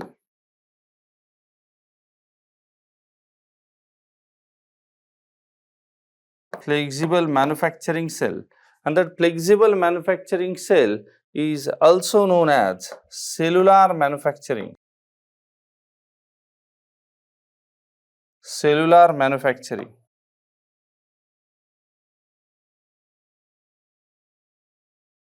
Is also known as cellular manufacturing. Flexible manufacturing cell is also known as cellular manufacturing. Now you can see it here. Then here the FMC is the example of batch production. I said that FMS, FMC, CNC are the examples of batch production. Then flexible manufacturing cell is the example of batch production.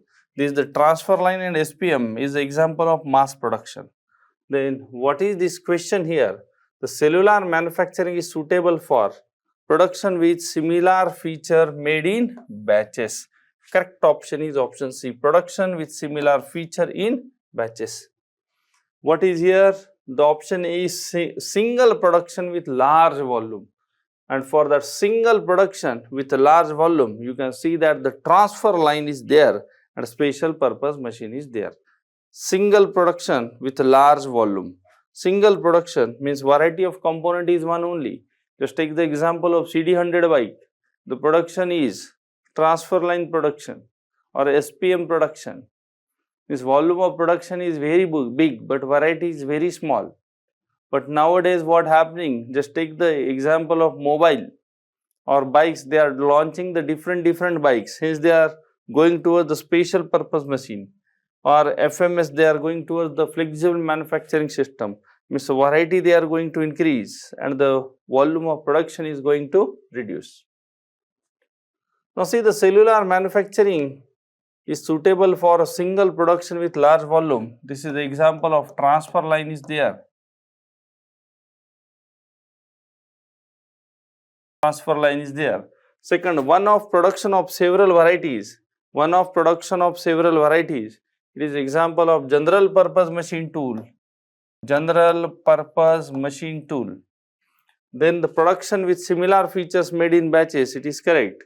The large variety of product in a large volume. Large variety of product in a large volume. It is also not there. The cellular production with similar feature made in batches is the correct answer. Yeah. Backlash has been eliminated by. Yes, with reference to NC machine, which of the following statement is wrong? Now also it is not easy question. What is happening? For this chapter, some extra questions are asking.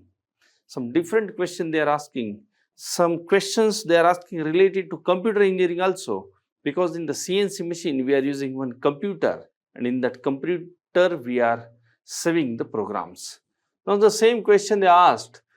With reference to NC machine, which of the following is the wrong? NC machines means either it is NC or CNC machine. You can see that both closed loop and open control systems are used. Yes, it is used. Paper tapes, floppy drivers and cassettes are used for data. Yes, paper tape we used for NC machines.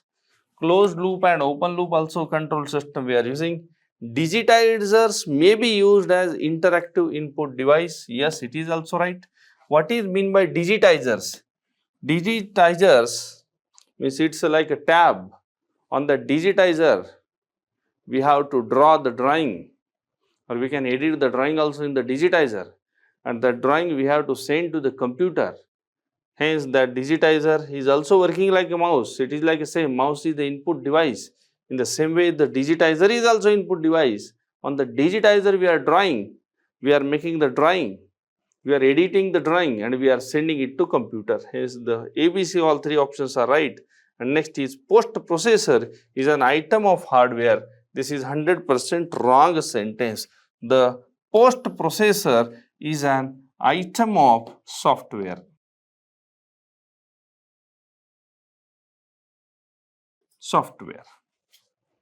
Yes. Then which, with reference to NC machine, which of the following statement is wrong? And that statement is option D. Post processor is an item of software. Now, what is the post processing? When we are giving the programming, then the working of machine is going on, the metal cutting is going on, and that is known as post processor. And cutting is going on means when we are sending the program, that program must be read by that software, and the cutting will go on, and that is known as post processor. Yes, the program reading must be there. We are telling that in the program, move the tool from this to this distance and cut the material.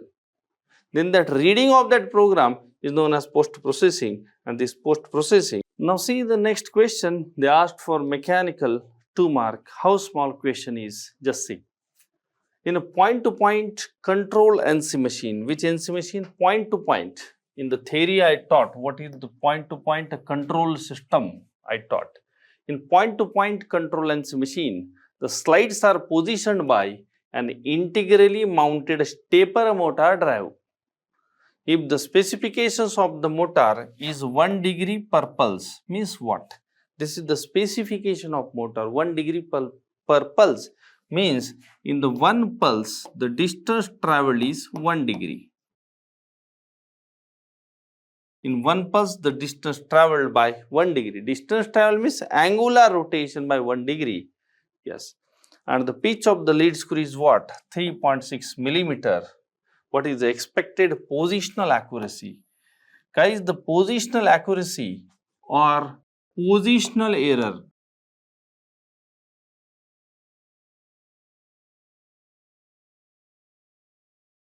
is also known as BLU. The positional accuracy or positional error is also known as basic length unit. Then what is the basic length unit they are asking? And they are not asking the basic length unit in millimeter. They are asking in microns, means they are asking in micrometer. How to calculate that? Now see, in 1 pulse, the rotation is 1 degree, means in the 360 pulses, the 360 degrees there, means I can write with the confidence, in the 360 pulses, the rotation is 360 degree. 360 degree means 1 revolution of motor shaft is equal to 1 revolution of lead screw is equal to distance traveled by pitch. And what is the distance traveled by pitch here? You can see the pitch of the lead screw is what? 3.6 millimeter. Now guys, you can see that in the 360 pulses, the distance traveled by work table is 3.6 millimeter. Then in 1 pulse, distance traveled by work table is known as BLU, is known as basic length unit. Just do the cross multiplication here. 360 into BLU is equal to 3.6. Then I am writing here the BLU answer will be 0.01 millimeter. But here we have to give the answer in micrometer. Hence I am writing here the 1 meter is equal to 10 raised to 3 micrometer. Then I am writing here the BLU is equal to 1 millimeter is 10 raised to 3 micrometer. Hence I am multiplying by 3. Then it will be 10 micrometer. It will be 10 micrometer. BLU is equal to 10 micrometer. You can see the option B is correct answer. This numerical is over. Yes. Now see this again, one question on the trajectory. The 2 questions till now asked on trajectory. First already we completed. Now see this second one. In finished machining of an island on a casting with CNC milling machine, the end mill with 10 millimeter diameter is employed. That is, the milling cutter has a 10 millimeter diameter is employed. The corner point of the island are represented by, just see the dimension of corner point. I can write these corner points are P, Q, in comma R and S. Also, now see what are the PQRS. Then I am plotting that all the point that is PQRS. Here this point is P 0, 0. The I is equal to R. Then what is the Q here? 0, 30. Oh, on the y-axis. Here the this is the Q axis. 0, 30. That is 0, means x0 and y is 30. And in the next is R 50, 30 is 0. Then here I am writing R 50, 30. Understood what is the coordinates? Then and 50, 0, that is S point is 50, 0, horizontal is 0, R, 0. Means it is I is equal to S point is 50, 0. Yes, you can see that P, Q, R is all the points are there. And here you can see the cutter diameter is given, that is 10 millimeter is the cutter diameter. Then I have to plot here point. What are the coordinates for the 5 millimeter? How we can calculate that? From here 5, from here 5 for us. And I got this point whose dimensions are 0, 0 point, minus 5, minus 5. From that 0, if I am plotting some point here, then the dimension of this point is minus 5 on the x-axis, just, and y-axis minus 5 on the x-axis, and on the y-axis it is 0, so point end. Now the start minus 5, 0, you can see n, this point. Why? Because the cutter of 10 millimeter diameter, here the cutter will be there whose diameter is 10 millimeter. Then the cutter can go by that way. Here the diameter of cutter is 10 and this distance is 5. And the cutter go R minus P is the dimension. Everywhere like that. To n, what are the dimensions? The R minus P is the dimension. Yes, with the same diameter like that. Everywhere the same. This direction is positive, but yes, reverse direction. Means what are the, now see here. Now the dimension of point P 0, 0 to minus 5, 5, here minus 5, 0. What are the dimensions are here? I am writing here the Q dash. Tell me what is the dimension of Q dash? On the x-axis it is minus 5. The dimensions, 30, this minus 5 this point, and here the some plus dimension is 35. This Q is the, then what is R dash here? This point is R dash. Then 55 and 35. Direction. They consider this direction is of Z is, then S dash here you can see the 55, then from minus 5, 55 minus 5, the minus x. Then here just see all the option Q. Now that axis is Z axis, then it is minus Q, hence correct. You can see the minus 5, 0, this first point,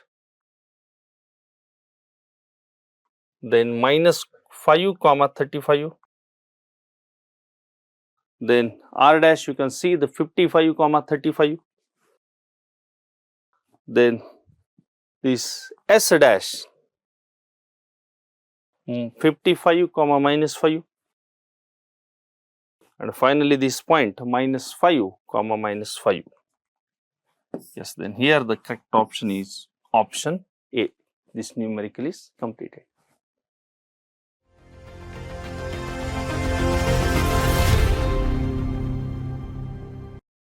Now see the questions of ultrasonic machining method, that is USM. It is developed as USM. It is known as ultrasonic machining method USM. Now see, there are no numerical on this topic, there are only theory questions are there. Now see the first interesting question, in ultrasonic machining the tool is this dash at a very high frequency. I have to say that in ultrasonic machining the tool is vibrating at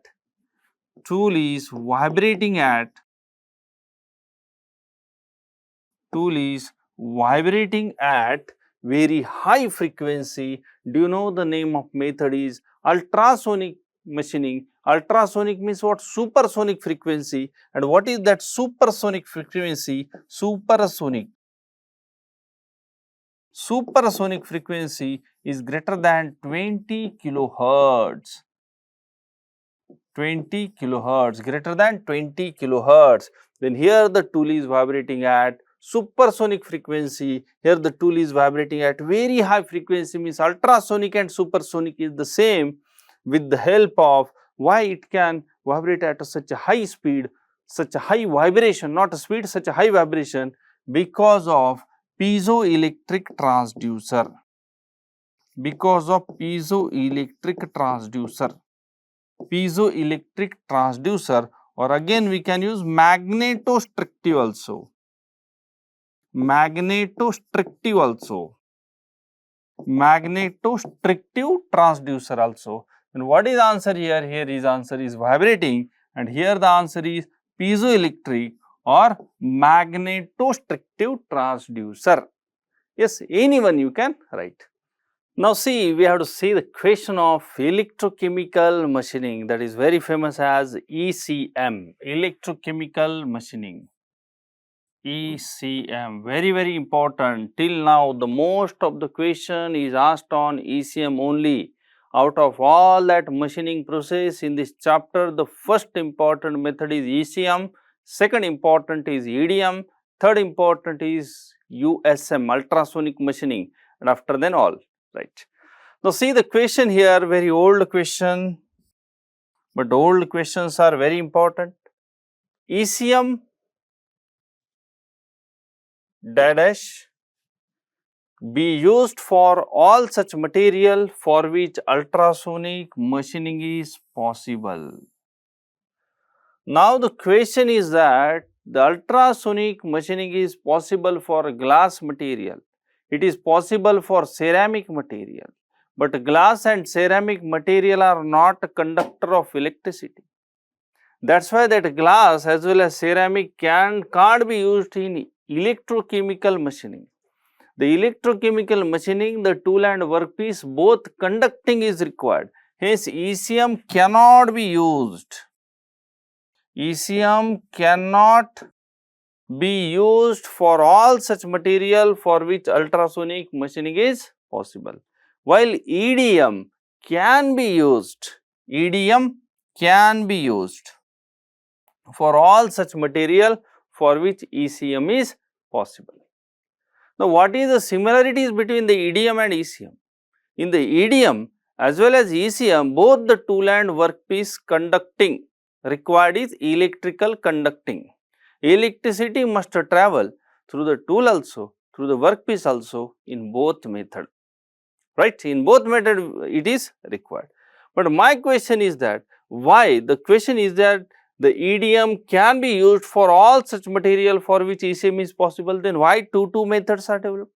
Why we are not going for one method? Now see, in the electrochemical machining, big holes we can produce, big holes, circular, non-circular, different curved blades also, such as turbine blade, we can manufacture by ECM, but in the EDM only the small holes can be manufactured. In USM, the metal removal rate would, with increase in mean grain diameter of abrasive material. Just here the material removal rate depends on abrasive diameter. Just see if the diameter of abrasive is this one, and what they are saying, the USM material removal rate would increase with the increasing mean grain diameter. Means if the size of this grain diameter, if we are increasing, then what about material removal rate? You can see the first material removal rate increase and then decrease. Why it so? You can see that this is the tool. Just see, I am drawing here one of the tool. You can see here is a workpiece. Here is workpiece. And you can see that this is what? Grain diameter. Then you can see that this is the grain diameter, means abrasive diameter is there. Now you can see that this is distance is abrasive diameter distance, and the same distance must be between the tip of tool and abrasive. Means this distance and this distance must be same. But if this is going to increase, size of abrasive is going to increase and this distance remains same, then what happen? Because of inertia force, that tool will not get the velocity. Means what is happening here? You can see that here is the tool, here is the tool, this is the tool, and tool is vibrating. If for vibration you can see that now some distance is there, but the distance is reducing, then the impact will be lower. The tool will give the lower impact. If the distance is more, tool can give the large impact. Why? for any speed, just you sit on the bike and start the bike. How the bike will start? With the low speed. After then it will take the high speed. Yes. Any tool is cutting the material, tool is traveling, first the tool will first the tool will start with the low velocity, then it will take high velocity, maximum velocity. Why so? Because of inertia effect. Hence here, if the gap is going to reduce, then it can't give that great impact. The tool is not traveling with high velocity.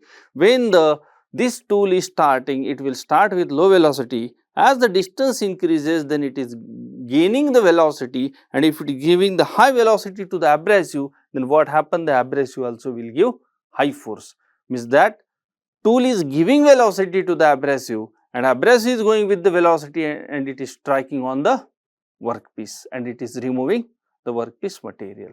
Hence, what is happening, as the size of abrasive is going to increase, then you can see that the contact of abrasive with the workpiece, I want to tell you again, as the size of abrasive is increasing, the contact of abrasive and workpiece is increasing. Hence, material removal rate is increases first, but after some gap, what is happening, that tool can't give the impact with the high velocity on that abrasive grain. Hence, material removal rate is decreases. The two main criteria for selecting electrolyte in electrochemical machining, that electrolyte must be chemically stable. That is one of the criteria. Chemically stable. The electrolyte should be chemically stable. And second criteria, what is? Yes, have high electrical conductivity. Have high electrical conductivity. If the electrolyte, what they are asking, they are speaking about the electrolyte, that electrolyte must have high electrical conductivity, then high material removal rate is possible. Then these two main criteria are there, chemically stable and it must have high electrical conductivity. Both the criteria are important. In ultrasonic machining process, the material removal rate will higher for material width. Repeated question, you can see that. First question, they asked in GATE Mechanical 93. Again, next GATE examination they asked. Just see, you can see the same question, GATE Mechanical 10 they asked. Same option and everything is same. GATE Mechanical 10, this question is repeated question. Yeah. In ultrasonic machining process, the material removal rate will higher for material. Guys, ultrasonic machine is best suitable for machine the hard and brittle materials such as glass and ceramic. The glass has very less toughness, or even though we can tell no toughness for the glass, if the glass has a toughness, or if the iron material is tough, then that toughness, high toughness material can't be machined with the ultrasonic machining. Yes, then higher toughness can't be machined with ultrasonic machining. High toughness means what? High ductility, it is not possible. Now there, lower toughness is the correct option. Lower toughness means high brittleness, and ultrasonic machine is best suitable for machine. Lower toughness means high brittleness, high brittle material, highly brittle material. But now the students are confused with this option only, higher fracture strain. What is that fracture strain? I will explain by using the formula of strain. What is strain? We can write that change in dimension divided by original dimension. Change in dimension divided by original dimension.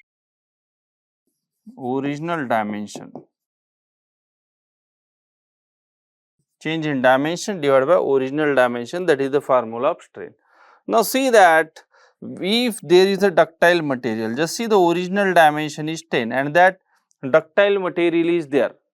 You know, if you are giving the tensile forces, then there is elongation of ductile material. Hence the change in dimension or change in length is more. Just see the change in length is more. Then what is this answer? 2. This is for ductile material. I written this is for ductile material. Strain value for ductile material is 2. Now I am writing for brittle material. brittle material. Now see, for the brittle material, you can see here, if the original dimension is 10 and then only 11 is there after elongation, what is the answer? 1.1. Then where is the higher fracture strain value? Here, 2, means in the case of ductile material. Then instead of higher fracture strain, if they are mentioning the lower fracture strain, then this option is also correct. Yes, but here higher fracture strain, the higher fracture strain is for ductile material, and ductile material we can't machine, correct? With the ultrasonic machining, we can machine the brittle material, and for brittle material there is a fracture strain, there is strain value is very less. Then lower fracture strain, if they are saying, then D is also correct. Now the D is wrong. And see the next question, same question, read that question, answer is lower toughness, same repeated question. Now see the questions of electric discharge machining. It is famous as EDM. It is famous as EDM, electric discharge machining method, EDM. Just see guys, on the EDM method there are theory question also as well as numerical also, which is asked in previous gate examination. Now see the first question, EDM imposes a larger forces on tool than ECM. False. What is answer? True or false? They are asking. False. Why it is false? Just see, this is the workpiece, or just say I will draw here one diagram. This is the workpiece. This is the tool.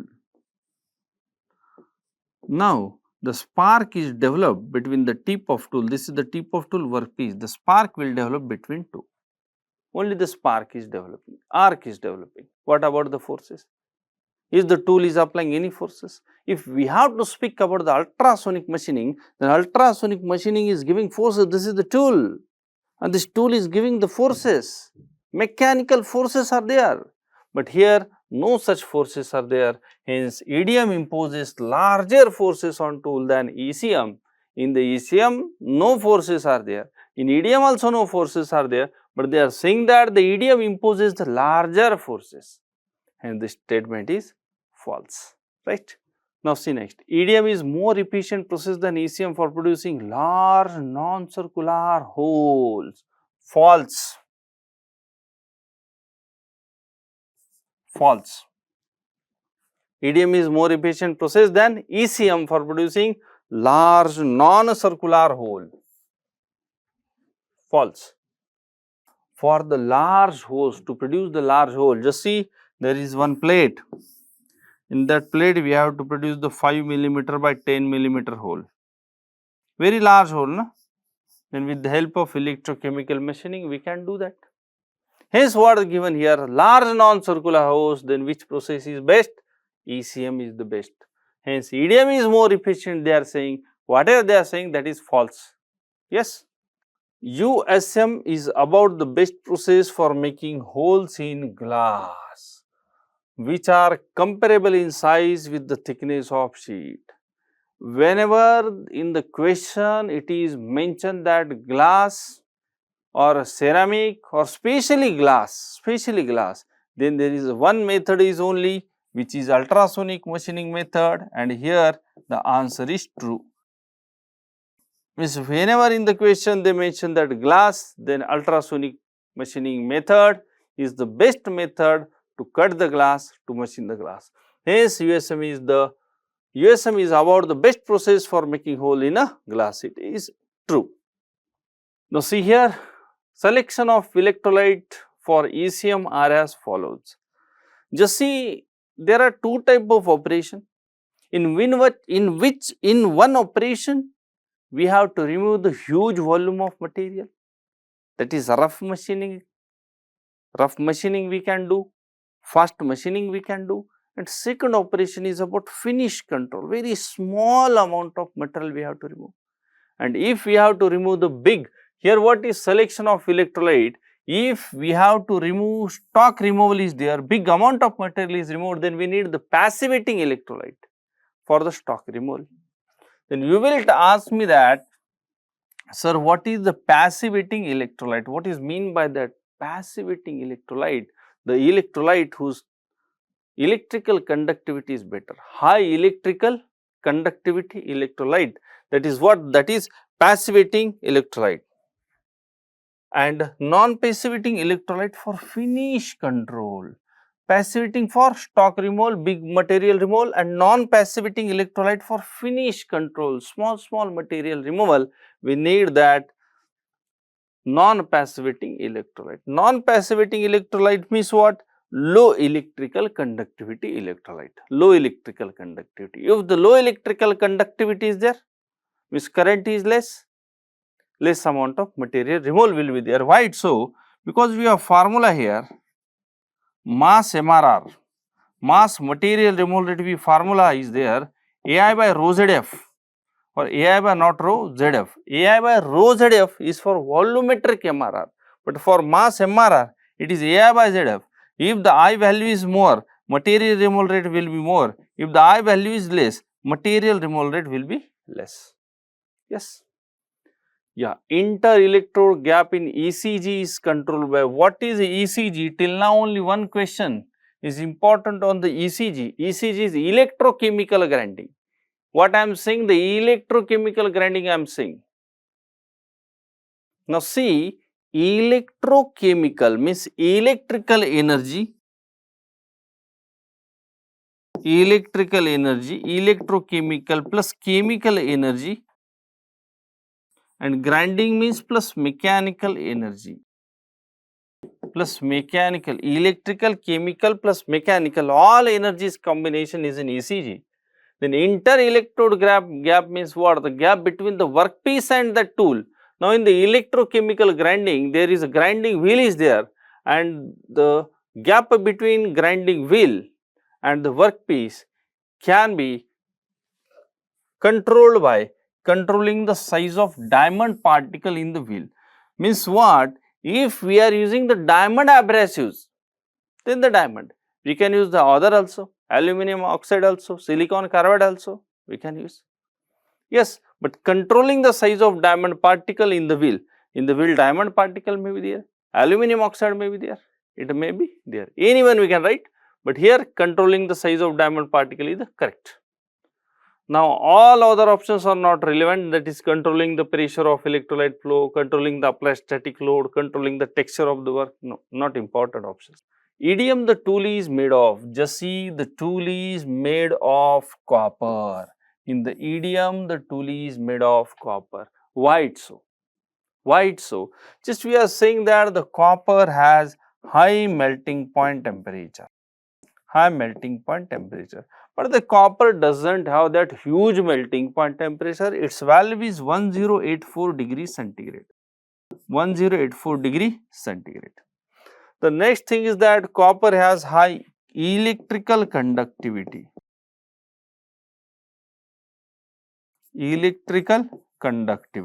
the copper has high electrical conductivity. High electrical conductivity means, just see, the electricity will flow through the copper very nicely. If the copper has a less electrical conductivity, then what can happen? If the material has less electrical conductivity, means it has high resistivity. Resistivity means if the current is flowing through them, then there is opposition to the flow of current by that material. Means from the material the current is flowing, but it has a less electrical conductivity, means resistance is there. High electrical conductivity means resistance is very less. Low electrical conductivity means resistance is high, and because of resistance what happens? The heat will generate in that tool. But it such not the case here, it has the high electrical conductivity, and if the heat generation in the tool is there, then more material of tool will remove, and if unnecessary, what is our aim? Our aim is to remove the material of workpiece, our aim is not to remove the material of tool. And if unnecessarily, because of this condition, if the temperature of the electrode is increasing and this tip material is going to melt, then we need to buy the new tool, and for that new tool some cost is required. That is why we are preferring the material who has high electrical conductivity, and that copper have that. It has high electrical conductivity and less resistivity, hence less heat is going to develop.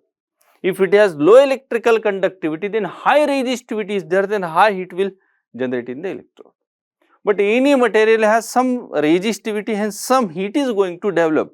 Means whenever we are using electricity, anywhere some heat is going to develop, because some resistivity is applicable for any material. Now, next point is high thermal conductivity. High thermal conductivity. High thermal conductivity. Now, I can see that it has high thermal conductivity, means high value of K, and if it has high value of K, whatever the heat is generating, because of current flow, because of electricity flow, it will go out. Because of arc will develop here, spark will develop here, that is why the heat will develop in the electrode, it will go out. And if it is not going to out, then again the temperature of tool is increasing and the tool is melting. Some material of tool is melting. Hence, the tip material is melting, and the length of electrode or tool will goes on decreasing. Yes, that is why it is thermal conductivity. That is 1, 2, 3 points are there. Now, again there is one point, the specific heat, high specific heat. Specific heat. If we are to see the unit of specific heat, that is kilojoule per kg Kelvin, it means that high specific heat means we need to give the high energy to increase 1 degree centigrade temperature. Here the unit kilojoule per kg Kelvin or kilojoule per kg degree centigrade we can say, means we need to provide very high energy to increase 1 degree centigrade temperature, means the temperature of tool will not going to increase. And if the temperature of tool is not going to increase, then it is best thing, melting will be less. Understood? The melting will be less. Hence, the specific heat must be high. If the low specific heat is there, then the minimum energy, the temperature is going 1 degree centigrade change in temperature, again give the minimum, again the temperature is increasing, and because of high temperature, the melting of electrode is there. And to avoid that all condition, the tool we are making of copper, which has high melting point temperature, high electrical, high thermal conductivity, as well as high specific heat. And on that concept, guys, the number of questions asked in the GATE examination. It is the question related to fixers and jigsaws. Which of the given below statements are correct given? Choose the correct statement. Fixer is to guide the tool as well as to locate the clamp, the workpiece. It is wrong. For that purpose, jig is used. Jig is used to guide the tool as well as to locate and clamp the workpiece. Correct. Jigs are used on CNC machines to locate and clamp the workpiece and guide the tool. No arrangements to guide the tool is provided in jig. That is not correct. So, here B and C are the correct options for this question. B and C are the correct options for this question. Yeah, deep hole drilling. Now, see the deep hole drilling of a small diameter, say 0.2 millimeter, is done with EDM by selecting the tool material is. Now, just see, you saw in the last question we are using the tool material is copper. Here is also the copper is option, here the tungsten is also option, the brass is also option, tungsten carbide is also option. Now, you can see that if the deep hole drilling is there, then long process is there, long time process is there, and continuously the temperature of tool is going to increase. Yes, and if we are using the copper tool, it will totally melt. Then without completion of this process, again we need to replace that tool, we need to take the new tool and fit it there. Hence, we are using such a tool that whose melting point temperature is higher. If we are speaking about the tungsten, melting point temperature is around 3300 to 3400 degree centigrade. Then it is what? It is tungsten wire. Then it is what? Tungsten wire. In ECM, the material removal rate will be higher for metal width. Now, see, in ECM, the material removal rate will be higher with metal width. That is large chemical weight, means I can say that gram atomic weight. MRR is AI by ZF. A is what? Atomic weight in grams. Then it is large chemical weight means atomic weight in gram. Correct answer is what? D. And what about the density valency? Now see what about the density and valency? I am writing here volumetric MRR is equal to AI by rho ZF. AI by rho ZF, and you can see it here. Volumetric MRR is inversely proportional to the rho, and what they are asking, the MRR material removal rate will be higher with density. No, if the density is greater, then it is reducing. When the valence means what? Z is increasing, volumetric MRR is reducing, but large chemical weight means we are saying it is in gram, it is a gram atomic weight A. When the A is increasing, volumetric MRR is what? Increasing. We have to see some questions, that is match the pair format. Number of questions they asked in match the pair format, but in older days they asked such type of question, more question in the older days, because the weightage of theory was more. But nowadays the weightage of theory is less, there is a less probability to ask this type of question, but still they are asking 1 or 2 in one examination, means for whole gate, for total 100 marks paper they are asking 1 to 2, that multiple choice question. Now see here the two lists are given, the list 1 and list 2. Just see in the ECM, what is the mechanism of material removal in ECM? You can see that the ion displacement, that is I am writing here A5U, ion displacement. Second, EDM, B is EDM. What is mechanism of material removal in EDM? You know that in the EDM there is a melting and evaporation is there, or melting and evaporation. Because of melting and evaporation, that what happened, the corrosion is happening, some material is removed, hence we are saying it is that corrosive reaction. See ultrasonic machining method, to see how the material is removed with the help of brittle fracturing, means material removal rate or material removal is because of brittle fracturing in the USM. Then answer to C, I am writing the 2. And thus D is what? Laser beam machining. In the laser beam machining you can see that melting and vaporization. Melting and vaporization is the mechanism in laser beam machining. That A5U, B3, C2, D4 is the correct answer. Here is a question, the match the following question. In the list 1, different applications given, and list 2, different manufacturing process are given. See, aluminum brake shoe. See, aluminum brake shoe is made by sand casting. Sand casting. Plastic bottles are made by blow molding. Plastic bottles are made by blow molding. Stainless steel cups are produced by deep drawing. Stainless steel cups are produced by deep drawing. Okay, stainless steel cups are produced by deep drawing. Soft drink cans, okay, impact extrusion is used. Impact extrusion is used. Okay, so you can take A is 5, B is 2, C is deep drawing, D is 4. D is 4.